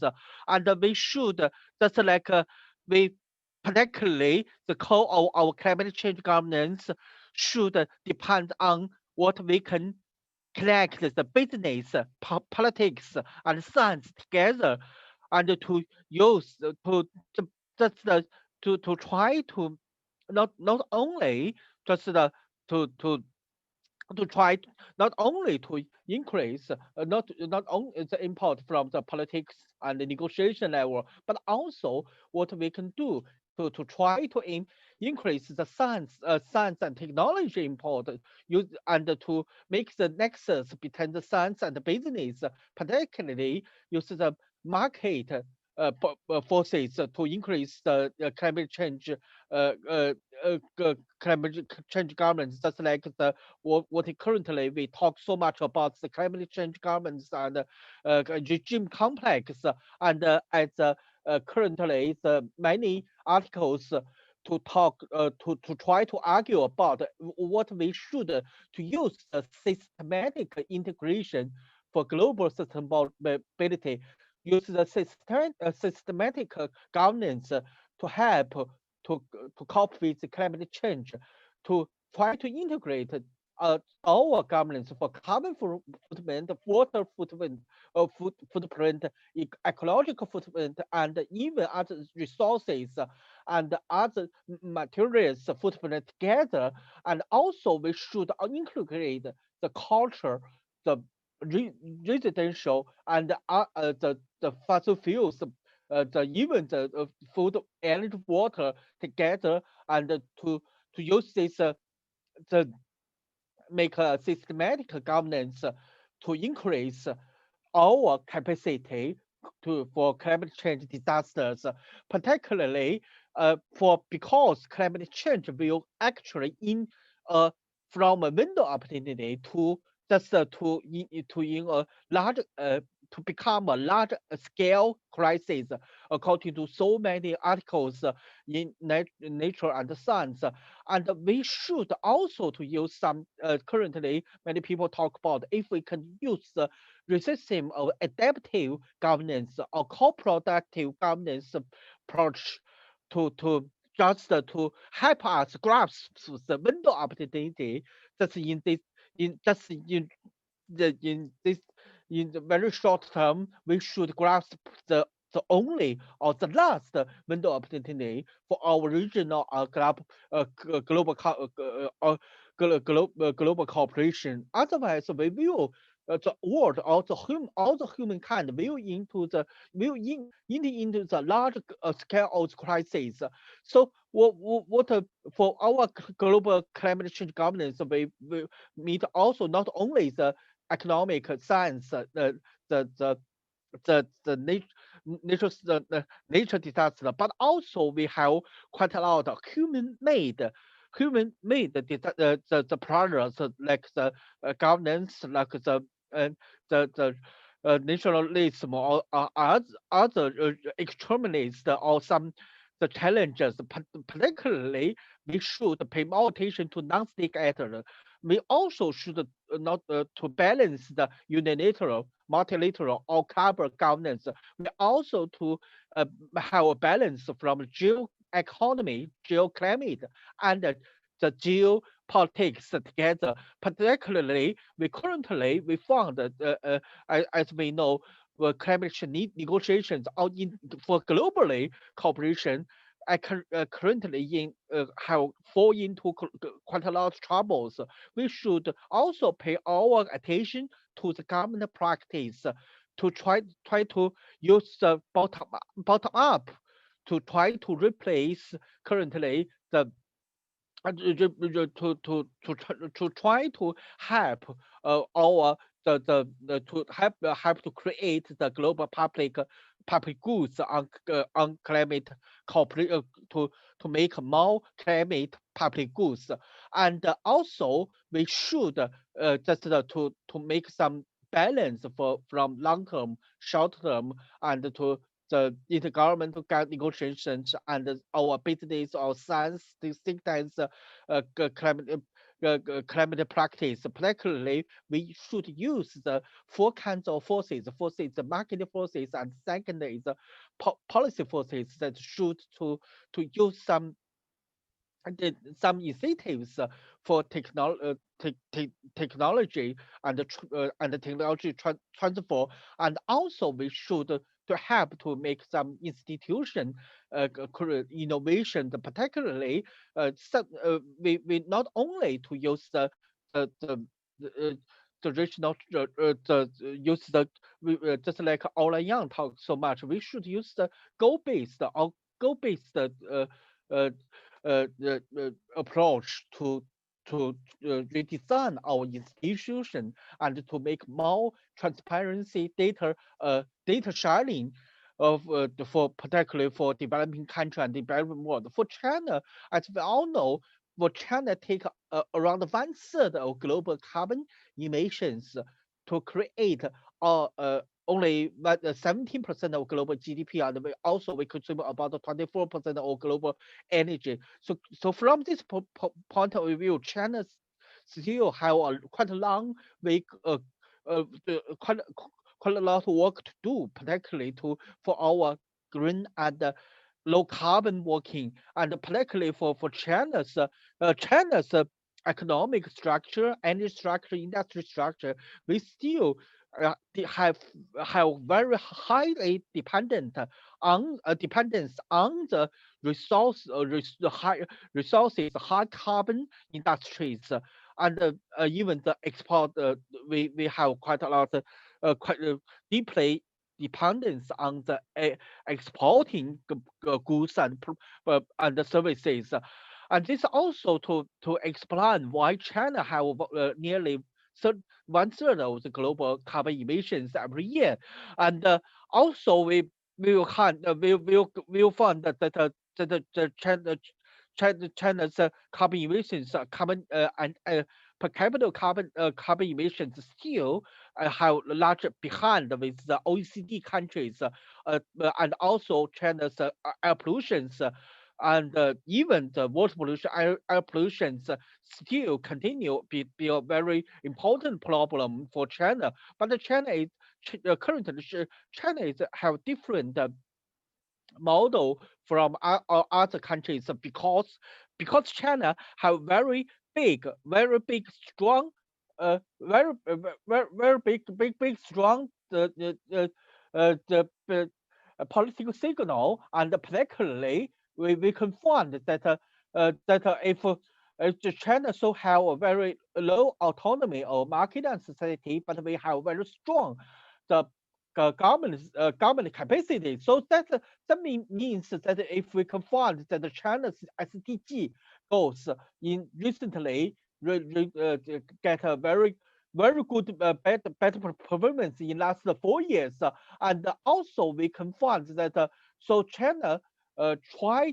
our best for currently for our climate socialization process, and even in different levels. And so from this point of view, I just that's how concept as low carbon modernization, like China, just China on the one hand to try to make the modernization, and currently we will try to build to increase our country's per capita GDP or per capita income, and to build a modernization society. On the other hand, China will to try to build the world leading low carbon and green development, and with all kinds all around our so-called ecological civilization that try to use the as we know that China try to use the energy, food, water resources, that's like a nexus, and also put the green development in the core of China's future,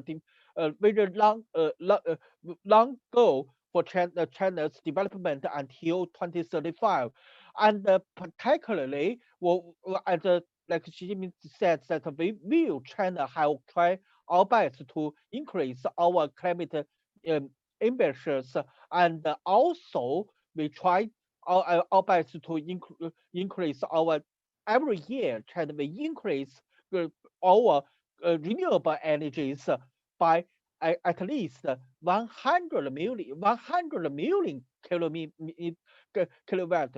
This was the largest growth for wind energy and solar energy. And this is also shows China's leading power in the future, because maybe after 20 years, China in new energy or clean energy will become just like the currently salty in the oil. And but maybe after 20 years, China will become the world's largest wind and solar energy exporters. We can find that this China has a fantastic development for our clean renewable energy development, and this actually we can find the cooperation with China, Nepal, China, and the South Asian countries, because we can use the renewable energy technology revolution to help the low carbon modernization. So when we talk about climate change, we should also to pay attention to the very deep energy poverty and the poverty population in South Asia. And so we should use the low carbon plus modernization, not only to just use only climate change adaptation, climate change mitigation. We should have a balance for low carbon and modernization and the energy revolution together. So that's what China can do. Is that use our to connect China's 2035 and the long-term goal to integrate to the global SDG, United Nations SDG goals, and also integrate to the Nepal and South Asia's SDG development goals to just we will try to get a net zero emissions around 2030, and we will get the peak years before before 2030, and we will get net zero around 2060. And among this, we will try our best to try to just like China President Xi said, that China will try to become a driver in global climate change governance. And China try to make a leader role for global ecological civilization building. That's what we can do. It's China to try to use this like a 2019 UN Action Climate Summit. China lead a nature-based solutions track and we will for this year, China will also to use the nature-based solutions from biological biodiversity summit and climate change summit to have our balanced and systematic governance solutions, and also China will continue to increase his emissions for renewable energy and to south to south climate change cooperation particularly. So we will make climate change or low carbon green development as a priority area for China's new development bank and One Belt One Road bank. And also the development goals. So this is what China can do, particularly for the world, and we will to make the health and the people as the central, particularly for our climate change governments, and particularly I think that we should currently under such kind of climate disasters, we should put the systemic collective government as our core of our solutions. That's all for my presentation. Thanks so much. Thank you. Thank you, Professor Yu, for your Thank you. broadly talk on starting from COVID-19 and its impact on global geopolitical and economic order to water, food, and energy nexus, then to climate change governance, low carbon modernization, and green development, eco-civilization. Thank you again for joining this symposium. Thank you.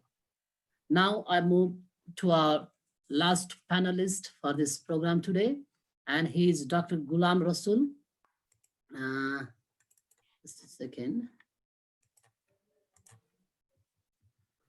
Dr. Rasul is Chief Economist at International Center for Integrated Mountain Development, ICIMOD, and Dr. Rasul is coordinating lead author of IPCC Special Report on Ocean and Cryosphere. Dr. Rasul has worked for more than a decade in Bangladesh civil service in different ministries, in different capacities, where he was involved in the formulation and implementation of national policies, plan, and programs. He is the author or co-author of over 150 papers, books, refer journal, policy brief, position papers, and technical reports, including 50 peer-reviewed articles in academic journal. 8 of his journal articles have appeared as must-read paper. His research finding incorporated in many national and global policy papers. Now, I would like to request Dr. Rasul to start his presentation. Now, the floor is yours, Dr. Rasul. Thank you, Mr. Sagar Kafle. Good evening, good morning, and good afternoon, wherever we are.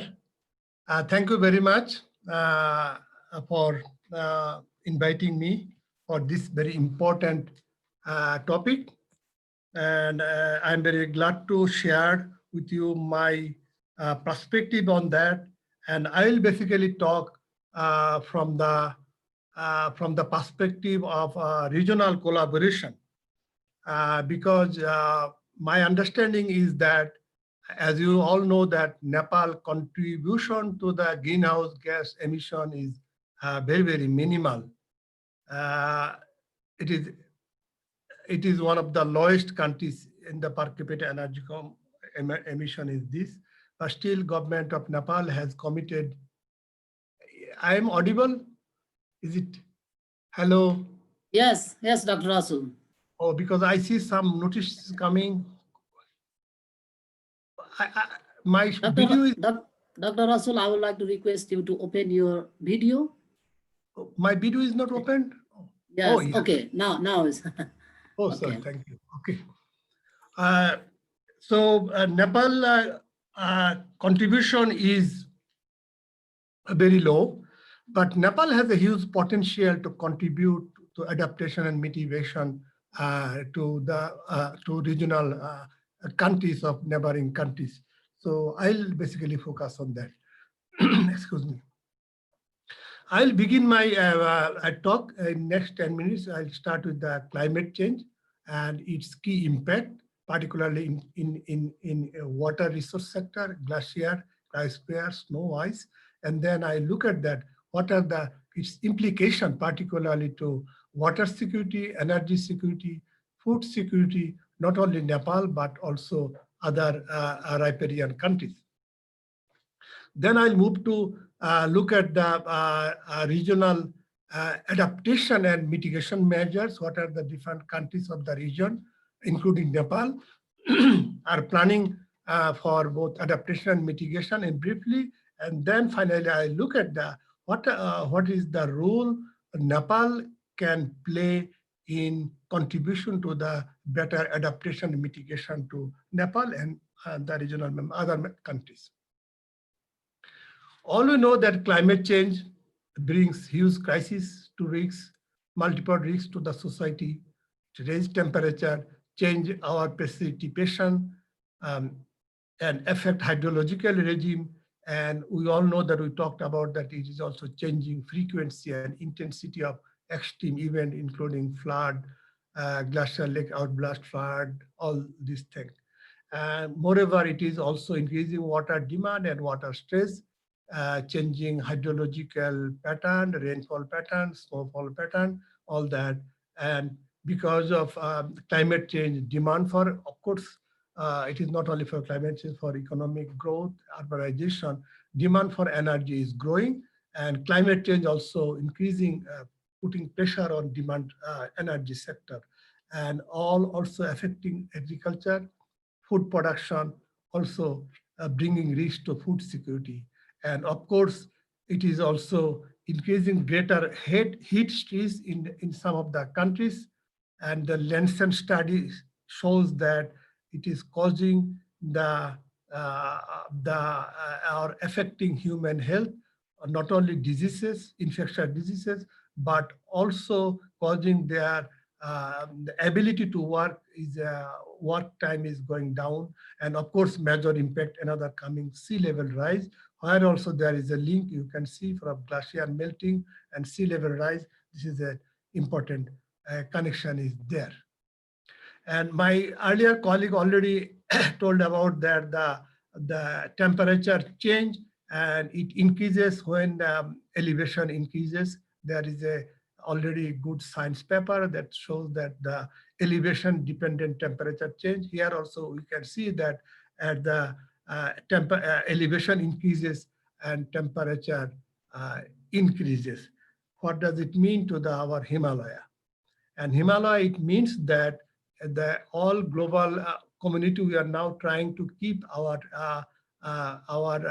temperature within 1.5 degree. But even if we keep global temperature 1.5 degree, it will be 1.8 degree in the Himalaya. And if it goes 2 degree, it will be 2.5 degree in the Himalaya. So that means that in terms of emission, we have to work much harder to keep even not only 1.5, even if possible below 1.5 degree emission. One of the major impact coming, my previous predecessor, Ganesh, Mr. Ganesh, our former minister here, rightly highlighted that the Himalaya is a water tower of the Asia. It is called also third pole, but this third pole is now under serious risks. And if you look at that, if the global 1.5 degree is global temperature increases, Himalayan glacier, 1/3 of the Himalayan glacier will be lost by the end of this century. But if we cannot bring it 1.5 degrees, business as usual is going on, 2/3 of the Himalayan glacier will be lost by this end of this. But it is not only that. Our IPCC special report on ocean and cryosphere clearly highlighted that some of the river in this region already reaching to peak point. Peak point means after that glacier volume will be less, and the river flow runoff will be less. For example, like Indus Basin already reaching in 250 or 260. It is closing to reach to the peak level.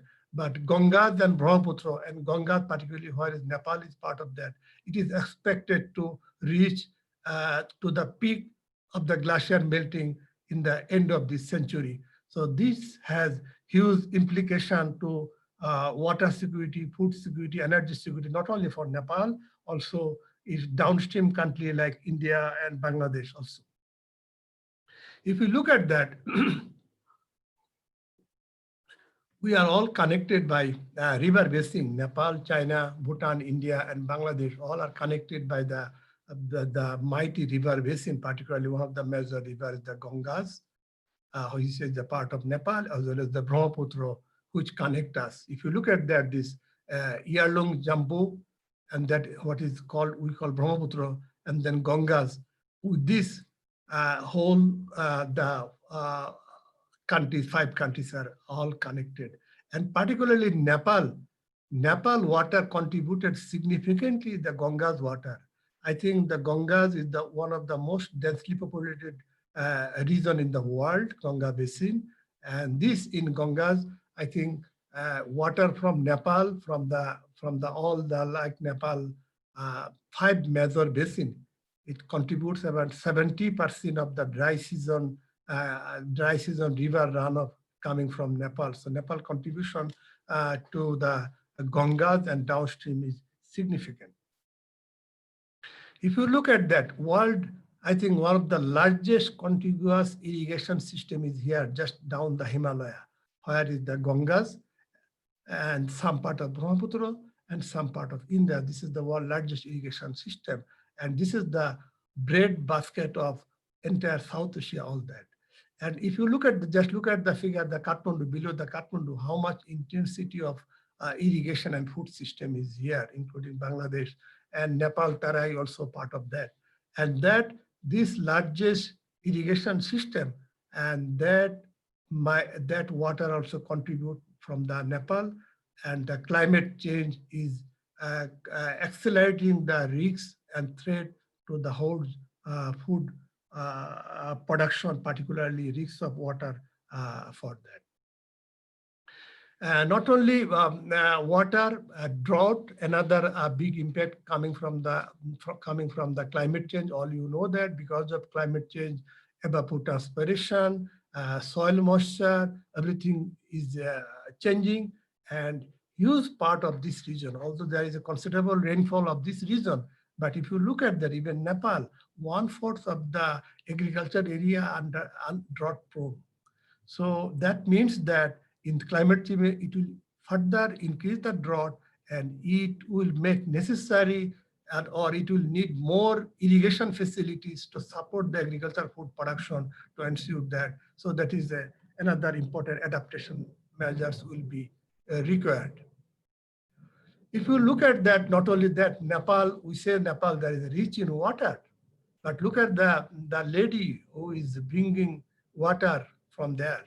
Our own study, ICIMOD study, shows that 3 to 4 hours per day per family, one lady spent to collecting water and fuel. So this is and many, not only Nepal, India, Bangladesh. I think still we are not been able to give at least one bulb for every household. At least 7 million people still not have access to any electricity. And particularly the cooking fuel, another is which is a huge health impact measure. This lady, she's from Bihar, actually, I took that. And that they have spent, our energy poverty, water poverty is very high. And in this, again, this water availability is becoming very uncertain, unreliable because of climate change, including Nepal, ice reserve is going down, glacier is melting, but too much water during the rainy season and too little water during the dry season, flood, drought is coming. And of course, energy demand is growing very fast. And also it shows that if all the countries in this region, they are, because of their high economic growth is requirement, their energy demand is growing. As the Nepal says that they want to increase economic per capita GDP 7.5% now. If it is there, the energy demand per year will be 10% more. And it is a huge issue is coming on that. Disaster is another, this region is disaster prone. Nepal, of course, all countries are downstream, and disaster is increasing. And one of the major disaster is the flood. Flood is one of the major disaster in this region. And this disaster is all the flood is all you know that is basically the transboundary disaster. Basically, if flood originate Nepal, it can affect India, Bihar. If flood originated India, it can affect Bangladesh. So these are the regional issue and need regional measures for adaptation, all that. Just a little bit old data, it shows that Bangladesh, India, and Nepal, the population affected by the floods or monetary damage caused by the flood. If you look at that from 1950s to 2000 data, it shows that that both number of population affected as well as the monetary damage is all increasing, and including that is affecting food production, all that. In just this last year, 2020, Bangladesh agriculture affected hugely, and Bangladesh has shortage now a few million tons of rice. As now Bangladesh has just started increasing import of rice, world rice price has increased immediately if you look at that global report. Rasul. So I'm going fast. I know that I understand. Please. Okay. Please. I'm going very fast. Okay, now regarding the adaptation mitigation measures. So we need to adapt and we need to both mitigation. It is good that although in this region their contribution to the global emission is very less, but all the South Asian countries made commitment to mitigate emission or different level, all these countries. As we say, the demand for energy is growing in India, and it is expected that India energy demand will be double by next 2040.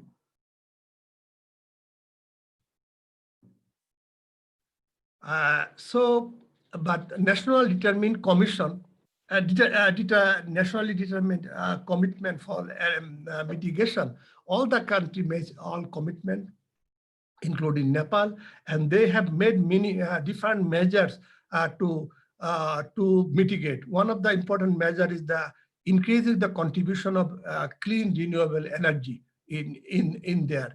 For example, India is planned to increase its contribution of 40% to renewable energy to the electricity mix. Both Nepal, Bangladesh also made commitment to increase their contribution to renewable energy, and they are investing huge amount for renewable energy. But another important thing is that mitigation measure for renewable energy, you also need energy demand. For example, like all the countries, particularly India has made huge, Nepal and Bangladesh, all the countries make initiative to increase the electric vehicle to reduce the emission, and India has planned that in next 10 years, it will increase 100,000 to 300,000 of electric vehicles in there. But for more electric vehicle means you need more energy, also increasing energy demand. And we also think that, okay, replacing other like diesel pump irrigation, replacing with the renewable energy, all that is going on. And that ultimately, although clean, but it needs also energy. But that makes the case for the one of the renewable energy Nepal has strong, like hydropower. So they're also making a lot of adaptation measure, both supply and demand management, and augmenting dry season, water availability and supply, and particularly irrigation is one of the important adaptation measures. And all the countries are planning to expand irrigation facilities to address the climate change, as well as the preparing disaster preparedness. Now I'm briefly talk a little bit about what roles Nepal can play in this regional adaptation mitigation. Nepal is, as you know, that Nepal has a huge water resources and huge hydropower resources. We have already, Dr. Dhital already explained that, but I just would like to highlight the point that Nepal is more than 6,000 rivers and stream, and 225 billion cubic meter water yearly follow from Nepal to downstream areas. All this river basin ultimately contributing to the Gangas. As I mentioned earlier, in the dry season, the Nepali rivers contribute about 70% of the river flow in the Gangas. That is a huge there.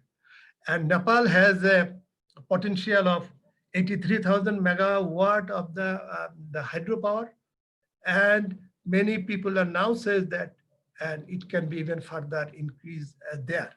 And hydropower, as you know, that this is clean and green and renewable water.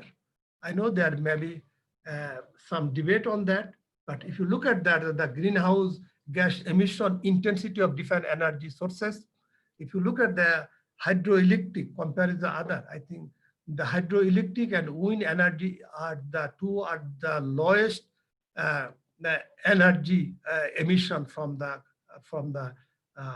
energy sources, even much lower than even solar. If you look at solar PV is 85 and the hydroelectric is 26 there.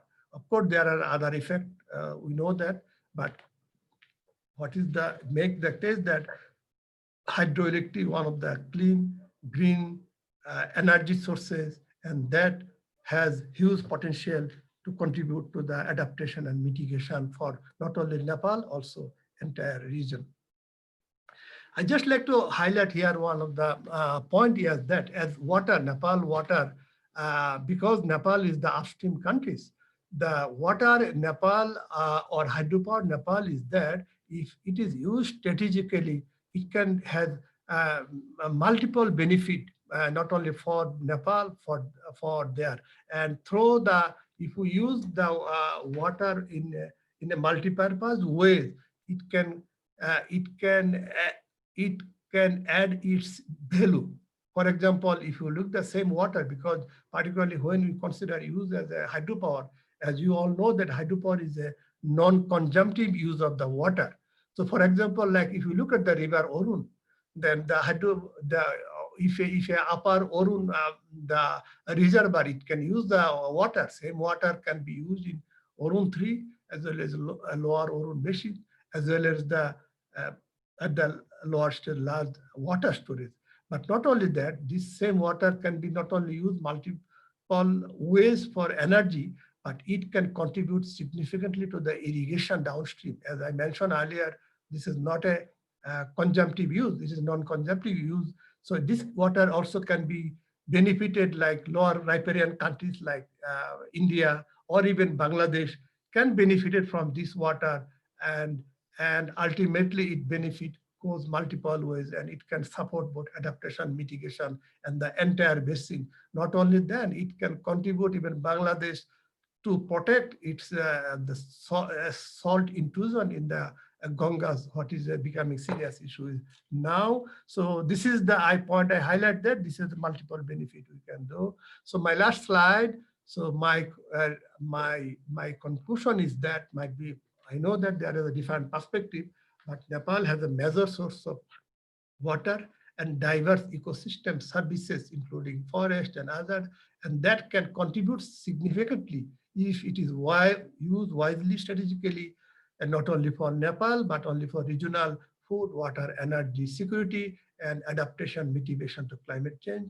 And effective adaptation requires an integrated framework, basin-wide approach, and that regional countries, I feel that should come forward and collaborate with Nepal to make full use of the Nepal resources, not only for supporting for regional benefit. And of course, it is important to storage water, monsoon water, otherwise water flowing during the July, August, all water going to Bay of Bengal, but during the dry season, there is no water, need more multi-purpose project, and we need to strengthen the regional energy cooperation. Already started, Nepal cannot utilize its water or energy resources without regional cooperation, without regional energy market. Bangladesh heavily interested to invest in Nepal hydropower energy cooperation, and there is now collaboration going on between Nepal, India, and Bangladesh for energy cooperation, particularly hydropower. But whatever we do, we need to be very careful about the social and environmental protection, not at the cost of environment or social deprivation, but for the benefit for all in a sustainable development to achieve sustainable development goals. Thank you very much for your attention. Thank you, Dr. Rasul. Thank you for your presentation, nice presentation. You nicely presented climate change and multiple risks to Himalayas region, Himalayan countries, focusing mainly on Nepal, and also highlighting the regional collaboration for adaptive to climate change and water, energy, and food security, and also highlighting the water strength of Nepal. Now we are about to end of this program, and I'm very sorry for the time delays. We are moving out of time now, and thank you all for bearing with us and joining this program. And now I would like to open this floor for the Q&A. If you have any questions to our speakers or panelists, please raise your hand, and you can ask your question to the respective panelist. And I'm thinking to just allow about 10 minutes for Q&A.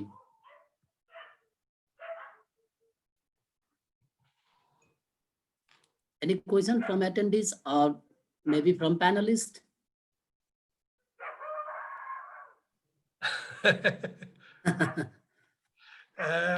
No, maybe. So I have one question, and whoever wants to try to answer it. I've been really inspired by the multiple sets of interlocking ideas. Since I'm not a very practical person, I tend to live in a multiple number of dream worlds of possibilities. I would like to ask everybody what the biggest blocks that Nepal faces in implementing some of these ideas and actually assuming regional climate change leadership, both for its own good and for obviously for the good of the region and frankly of the planet. Anybody want to put their finger on what the biggest impediments are? I believe Ganesh or Dr. Dhital would be the right person to respond this. After that, maybe I can also add some point, but I would request our Ganesh respond it first because he has a long experiences on that. Hopefully. के question थियो सागर मैले बीचमा अलि सुन्न पाएन सरी Okay, Dr. Daniel, would you please repeat the question again? Daniel? Okay. A set of wonderful ideas and interconnected relationships has been presented today.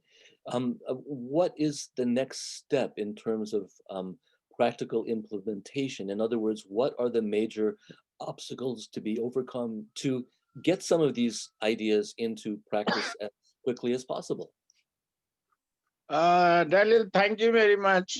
The major obstacle is the understanding the impacts of the climate change.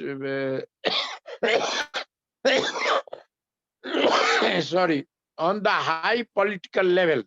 You see, when somebody is in the ministry, he talks about it, but once he leaves, or say our prime minister, if he'll go to the COP, he will talk, but in Nepal, he forgets everything, you see.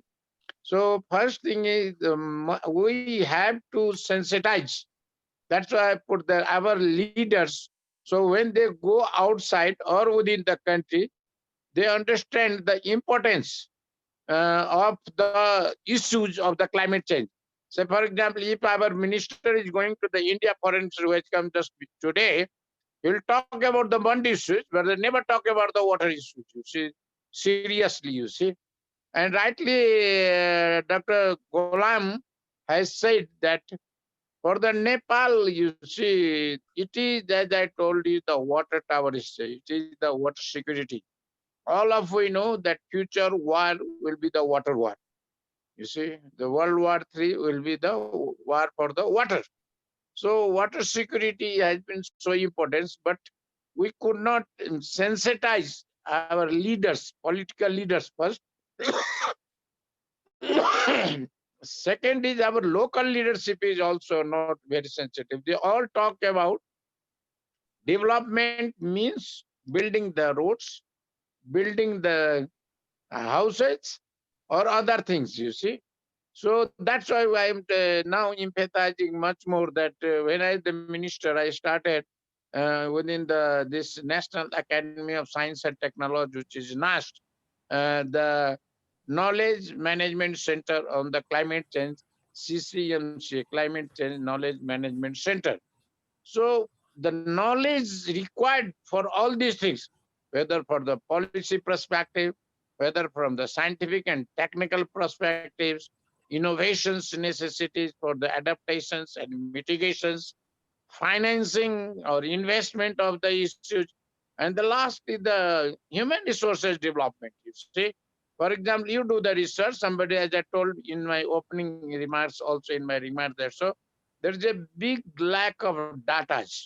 We don't have the data, and we don't know what to forecast. We don't know what will be after 10 years. Because when you're talking 10 years before, the people were laughing. Oh, you are talking these things, you see. So might be after 10 years, what will the predictions? For example, when you're talking about the global perspective, that how much, rightly are you saying, you told, I think Daniel has told, that these big emitting countries like China is trying to carbon neutral by 2060. Other countries, the Europe is doing by 2050. But you see, all these things, how it is going to happen, it is very, Trump came there, suddenly the paradigm shifted, you see. We don't know in our country how this, because now we are heading towards, as you know, we are just recently, the Prime Minister declared the election, oppositions are all doing this is non-constitutional. So now the agenda is election, not the climate change or the livelihood of the people, you see, or the poverty of the people, or migration of the people due to the climate change, on the water development or water conservation, you see. So the first thing is that there is a less or lack of understanding, I will say. Second is whatever is the understanding, there is no cooperation between the interministerial cooperation, how the climate change impact going to be on the agriculture, how it is going to the health. Basically, you see now, you see the burden of disease. We are talking about the COVID, but there is, you see the, I think PIK, or you must be knowing that in Kathmandu, in Nepal, due to the indoor air pollution, every year near about 30,000 people are dying from the air pollution and the water pollution. All these things, you see, what is the livelihood on the health cares. The millions of children are deprived from the education. You know, we don't know what will the future education. I just talking the daytime in one of the programs that we are talking about for the employment, you see. Now the people are talking, we don't after 20 years or 10 years, what will be the scope of the person, children who are going to the school in the first class, school, enrolling in the school. After the 20 years, we don't know what will be their job, what type of education we should give. So basically what you have Daniel said, that is the lack of understanding. The leaders are not very sensitive to these issues. They have rather another agenda, as I told you. They talks more about the roads. They talks more about the housing, because hardware things are seen by the people, by the low income people, you see, or they'll give some money, distribute something, you see, but they are not working on the software, you see. That's why I've been talking now that there's a big need of the scientific and technical collaboration on these things. Why not Nepal should organize a water science conclave or water scientists meets in the Nepal? What will the paradigm shift in the whole water ecosystem, you see? So these are the things I think, you see, I'll just highlight. Thank you very much. Thank you, Ganesh. Can I just, I've seen Daniel's question also regarding wind and micro grid. Oh, yes. Okay. So let me, Dhital will answer that question. let me respond that one. Yes, we have, huge potential of exploiting wind resources, but integration of power is an issue. That's why we need to promote distributed generations. This is one area. Another one is regarding the distributed, storage resource. We've actually, AEPC is promoting isolated storage, mini grid, mini grid, projects in rural areas. So these are already, getting popularity in rural areas. And the third thing, just regarding your what can be learned or what is the next step. I mean, I just wanted to share you one incident. I think that was in 2017. The COP, I don't know, the event was in Morocco, COP 17 or 16. What we, established a kind of, LDC, Renewable Energy and Energy Initiative, Energy Efficiency Initiative, LDC REI, right? That initiative, Ethiopia, Congo and Nepal took the lead in actually advocating, our best practices among the LDCs. That initiative from the Nepal side, actually, I took the lead. We shared our ideas not in the technical front, actually the business model. How can we make our intervention sustainable? And in our context, our focus should not be in reducing emissions. It should be developing, society. The society or community should be able to adapt the, impact of climate change. So how can we develop, resilient society? So that model, I think we can adopt. Another thing, Dr. Golam is here. I mean, we have been raising these mountain issues. So these mountain issues, not only Nepal, but other, Bhutan and other countries, they also share the same problem. So that can be, raised collectively, and we can actually, share our good practices, and we can also, learn from the mistakes that other countries have actually made during the implementations. So this is what I just wanted to share with you. Okay. Very good contribution. quickly, I don't mean to dominate this since I don't really know what I'm talking about, but given that roughly 2 billion people depend on the water tower of Asia, the Himalayas, one would think there must be a way to bring in the people who depend on that water to find innovative solutions for, if nothing else, I call it local geoengineering, focused geoengineering, innovative techniques for delaying the loss of those glaciers. Now, I know there's some small scale work done on that sort of thing in Ladakh, where they make man-made stone troughs to collect water and have it freeze. But I wonder if Dr. Rasul and ICIMOD is looking at those sort of out of the box approaches, since it does appear that we're probably going to go past safe thresholds, particularly in the mountains. Can I just respond quickly? Thanks, Daniel, for a very interesting question, and I appreciate very much your also earlier question. Maybe we can discuss separately because time is short on that. But here, just one interesting thing we have done recently, just during the COVID last October, ICIMOD organized a Himalayan ministerial summit where the minister from all the 8 countries, they meet virtually, sign an agreement and call to action. And this call to action, there is number of action, including climate change is there.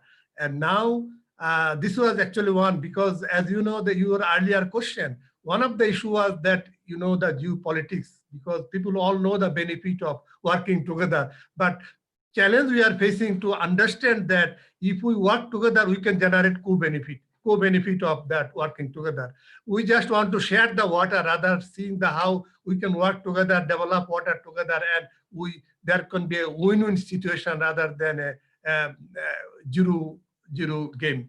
So I think this is the first time after ICIMOD lot of effort, and you must have also seen our ICIMOD quite a substantial report on 300 scientists from region outside the Himalayan assessment report. Based on that assessment report, the 8 ministers from 8 countries, they agreed, they endorsed the conclusion message there. They want to agree on particularly the all regional issues, including major focus is the climate change, adaptation and mitigation.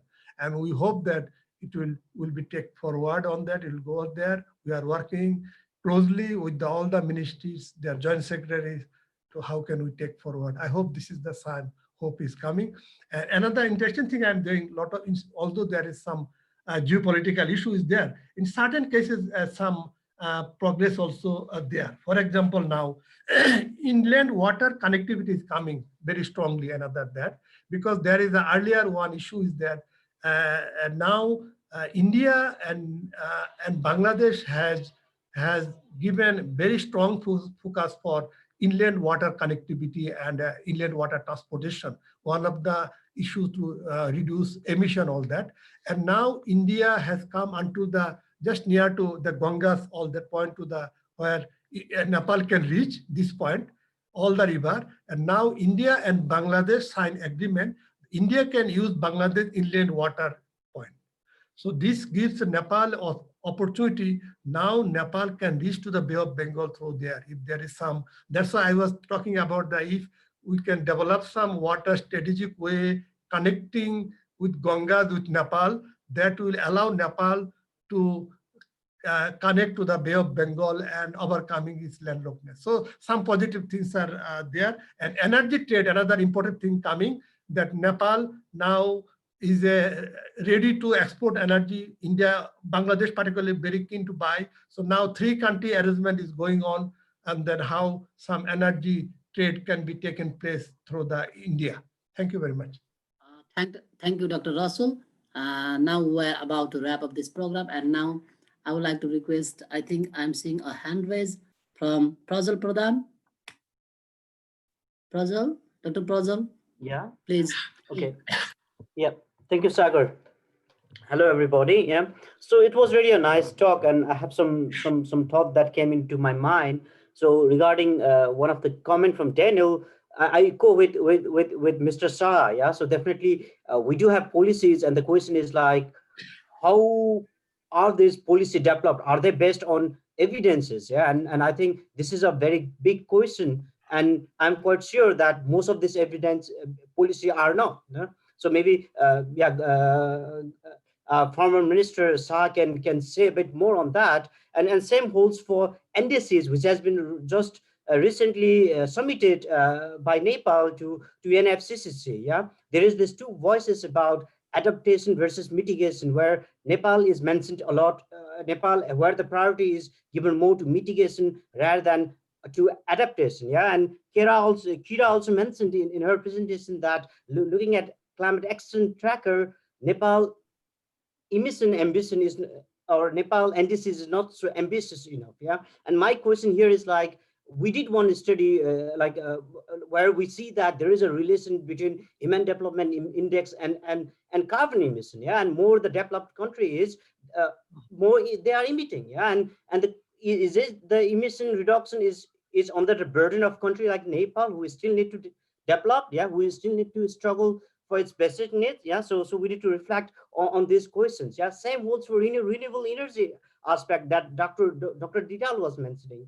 I was looking the data and I found that Nepal is using like around 73% of primary energy for Nepal comes from biomass, and 3% is from it's mainly the hydroelectricity. Yeah, and 23% is coming from fossil energy. That's total primary energy used in Nepal. So Nepal is basically based on renewable energy.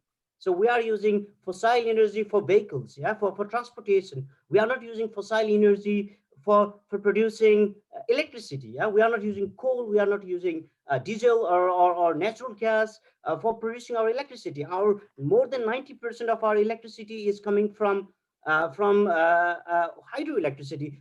There might be some problem, I agree, with large dams, but definitely we don't have many large dams. It's mainly runoff river basin, and there are some construction going on the large dam. And now the question would be like, when the country is already doing so much good in terms of climate and all this thing, and when you look at deforestation rate or biodiversity conservation issue, Nepal has doubled the tiger population in a very short period of time. Yeah, and a few weeks ago there was two interesting story that came in Nepal about these tigers. Yeah, one story was a tiger was killed. It was killed by a car. It was an accident. Yeah, that's one thing which was got a lot of attention. Second thing was a woman was in a bike. Yeah, with her son, and she was taken by a tiger and killed and eaten. So in the same week, a tiger killed a woman and a car killed a tiger. Yes, so these are the issues. And at the meantime, when you look at the international spheres, yeah, if we, especially ODAs and then those climate initiatives, when you look at those which support funds for sustainable research, yeah, Nepal is not getting such amount of fund. I know by myself because I'm applying for several of those projects for Nepal. I think Golam also knows this now, and we are not getting any of those projects, even when we are under the ICIMOD framework. Yeah, like ICI. Yeah, ICI is not providing money to Nepal. Yeah, and even though Nepal is going very good, doing very good in terms of environment and so on. And here the question is like, where our diplomacy lies. Yeah, we need evidences to build our policy. Yeah, but we are, even without that, we are doing good. Yeah, we can do better, but we are not getting enough resources to do that. And the question is like, where it lies. Nah? So maybe this need to be think a bit in a critical way, because this is not only about science and research, this is also about this climate diplomacy. Yeah? And we need to generate evidences, we need to generate more resources for that. Thank you, Dr. Prasad. Now I move to Kyushan Lee and then Kira Vinke. Kyushan Lee.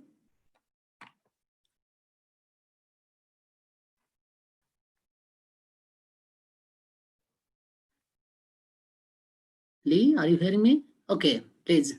You mean me? Right? You raising my hand? Yeah. Okay. You are raising your hand. Okay. Okay. Thank you.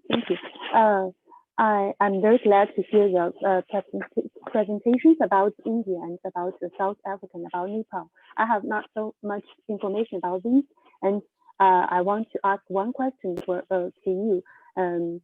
Especially in India or in Nepal, in South Africa, there are some people or many people who suffered above poverty. So some people are stricken by poverty. So some people are poor, or there are some problems, some issues about the poverty. But we know there are also climate. We were talking about climate issues and the nexus and the connection between water, food, and energy. I have the question about this. You want also to achieve the SDG goals and also the to solve the climate issues, but also there are poverty problems. So how to balance these factors, or how to achieve these goals? That's my question. Thank you. Thank you, Lee. Now I move to Dr. Kira Vinke, then I think Golam Rasul will respond to the queries. What is the question? Sorry, I missed some. There is some question. Yeah, so he's raising the issues about this. Okay, Lee. Yeah, how to balance the relationship between the poverty and the solution about the climate issues for the South Asia or for the South Asian countries.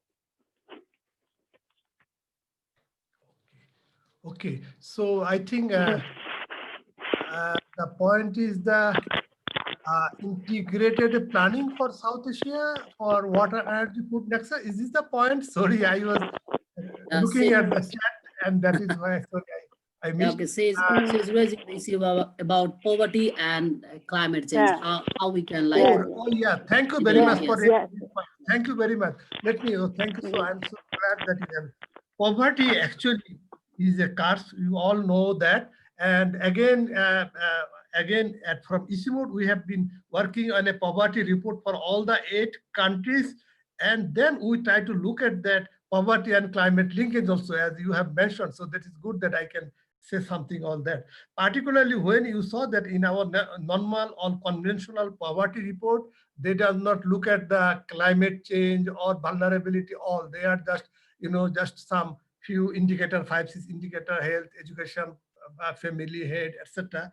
We're looking at that, particularly in mountain context. We saw that climate change is one of the major hurdle for people getting out of poverty, because whenever they have made some progress and one disaster comes, then go back to again 2-3 years and 5 years goes back.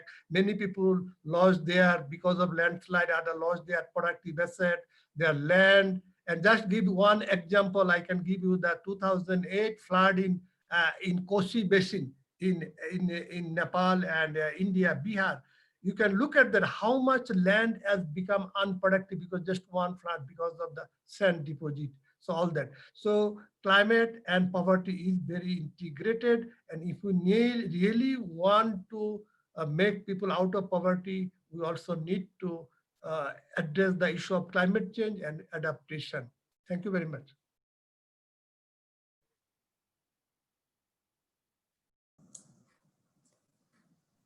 Yeah, maybe I can follow up here to also Prajal's remarks.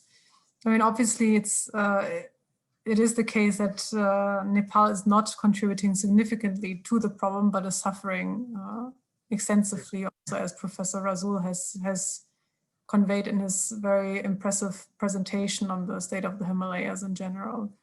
So I think that's not really the question, but I think it would also be strategically wise for Nepal to, for example, at least to commit to a long-term goal that is in line with the Paris Agreement, which would mean that the development agenda that Nepal is setting for itself is one of clean development. And here I disagree that CO2 emissions are, as of today, the indicator for economic profit. Because obviously not every country has decoupled now the emissions from its economic growth, but in Germany, for example, we have achieved this. So our economy is growing while our emissions are going down, not to the extent we would like it to, and obviously also externalized some of our industry, etc. So I don't want to like overpraise this. At least it shows that it's possible to grow economically without increasing your emissions. And it's more than clear that developing countries who still have a long ways to go to reach, for example, electricity for all, for better standards of living for the people, etc., that they are entitled to assistance from big polluters like, for example, Germany, like the US, like Japan, and could also, you know, in the case of Nepal, also could require regional help. So I think if we're looking towards Glasgow, I think it would make sense for Nepal to step up their own targets, but put on more pressure, both to their regional neighbors, looking at China, looking at India, saying, we are dependent and you are also dependent on us in a way because it's an upstream country, but we are very much dependent on your emissions reductions for the sustainability of our livelihoods. You know, obviously also to other countries in the world, but in the sense of regionalism, I think that this is also very much a regional concern. As Professor Rasul said, these countries are very much interconnected through the river systems, etc. So I think some parts of our discussion were very forward-looking, but on the other hand, I still feel like sometimes it was this kind of juxtaposing position saying we need development or we need climate protection. We have to be very clear that the two will only exist together. There will be no development, no sustainable development, no human, human progress in a completely destroyed planet. And as was said before, Nepal is one of the most at-risk places. Therefore, it has to really, you know, join the very ambitious forces to move around this this emissions curve and to do so sustainably and with the attempt, of course, to improve livelihoods in their own country. Thank you. Can I just 1 second on that? I think Srijana ji, you have rightly mentioned, and I would like to thanks also Prajwal for raising the point. I think Nepal, if you look the second NDC is quite very good. It covers all aspects, including forestry sector, and even Nepal government is planning to 200-kilometer electric line, all that. So here it shows that how you can be win-win situation, not the trade-off. Normally earlier we said, okay, if we grow the economy, probably we have to sacrifice environment. But now if you look at the Nepal NDC carefully, it is very well designed. They want to grow, but with a very low emission, like because even Dr. Dhital also mentioned they are now promoting electric energy efficient, clean energy, coax stove, and also electric vehicle. I think that will be a paradigm shift in Kathmandu. We are now suffering so much for Kathmandu air pollution. So Nepal government is started thinking to introduce the electric vehicle, all that. So if it is happen, that will be a paradigm shift. That will be really win-win situation, both economic growth and as well as the health benefit, economic benefit, all that. Hope new job, new technology will come. But Nepal needs support, technical support, even financial support, all that. Because in this going cleaner is not easy, there is a trade-off. And as Nepal is the victim of the climate, I think some developed country, regional countries should come forward with technical financial support to, so because that benefit goes all over the world. It is not a benefit remains to the Nepal. And if we can really work closely, I think Nepal can support hugely actually. Even Nepal carbon sink also, I believe, quite substantial, not because Nepal 35-36% of forest, and then government wants to further increase. So if you look at that, that is Nepal also sinking carbon quite good way. So Nepal is doing good, and Nepal is the leader of the community forestry, community managed forest. This is wonderful actually, engaging community to your development. That is wonderful. And if that community can be engaged now, climate change adaptation, mitigation, I think that will be good. Just one small example, ICIMOD is working with community here, community forestry user group for RED. If there is some fund for coming, because community forestry is growing, but there is also they are shrinking carbon. But if there is some money, if they get some benefit out of that, it will be incentive for Nepali people to conserve forest more and sinking carbon and giving benefit to the global community. So that is why also global and regional collaboration is very, very important for the climate, because climate change is a global issue and we are all in the same boat. We need to work together. Thank you very much. Thank you, Dr. Rasul. Thank you all the panelists and the attendees.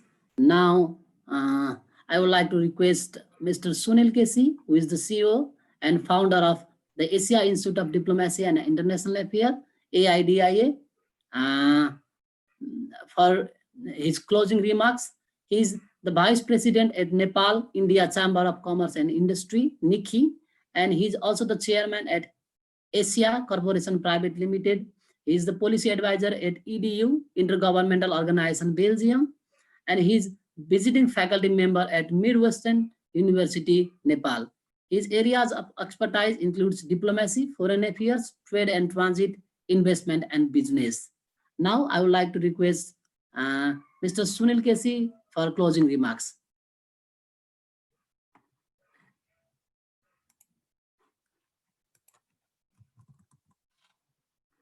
Sunilji? Yeah, now you are listening me? Yes. Yeah. So first of all, thank you, Sagarji, for the wonderful moderation of today's webinar on Nepal as a regional leader in climate change mitigation and adaptation during the climate crisis, being organized jointly by the Asia Institute US and AIDIA Nepal. And let me appreciate Mr. Daniel Garrett from the Asia Institute for sharing the idea to host this webinar with me in 2020, as he has the keen interest in the climate change. And accordingly, we accepted and we developed the program, I think 2-3 months back, and I think it's a very good idea, to host such kind of event to us. And I think, climate change event is a new event to AIDIA. So I'm very much pleased, and honored, to have such distinguished personalities like Mr. Ganesh, Shah, former Minister for Environment, Science and Technology and Advisory Board member from AIDIA in Nepal, especially Dr. Nathanial, to whom I interacted in LinkedIn, and he immediately accepted my invitation to be a speaker on this event. And I'm very much glad that he spoke very well about the global resilience partnership perspectives. And I am also, thankful to Dr. Prasad Dhital, Commissioner at Electricity Regulatory Commission, Government of Nepal, previously who served as a ED of the Alternative Energy Promotion Center Nepal, which is the focal organization under the Government of Nepal, who had quite experience in the renewable energy sector. And also thankful to Professor Yu Hongu, Director at the Institute for Comparative Politics and Public Policy at Shanghai Institute for International Studies in China. Thank you, Professor, for your kind participation. And also thankful to Dr. Kira Vinke, Project Lead, EPICC, for sharing your important remarks in today's webinar. I'm also grateful to my good friend, Dr. Golam Rasul, Chief Economist at ICIMOD, for sharing your thoughts, as you've been in Nepal since many years. And I think, from the ICIMOD side, you have been contributing a lot in the climate change sector. And I believe that we could do something together in days to come as well. And I'm also, thankful to all of the participants who participate today's event as a participant, and who also raised the important questions. And our distinguished speakers, they responded quite well. And I hope that AIDIA and the Asia Institute would be working together in days to come in the sector of the climate change. And once again, thank you so much for our distinguished panelists for the participation. Thank you so much, and hoping to have the physical event in 2022, I guess. If not in 2021, then of course in 2022, we hope to see each other physically. Thank you once again. Thank you, Mr. Thank you very much Sunil. to you all also. And thank you all. Thank you very much. Thank you very much.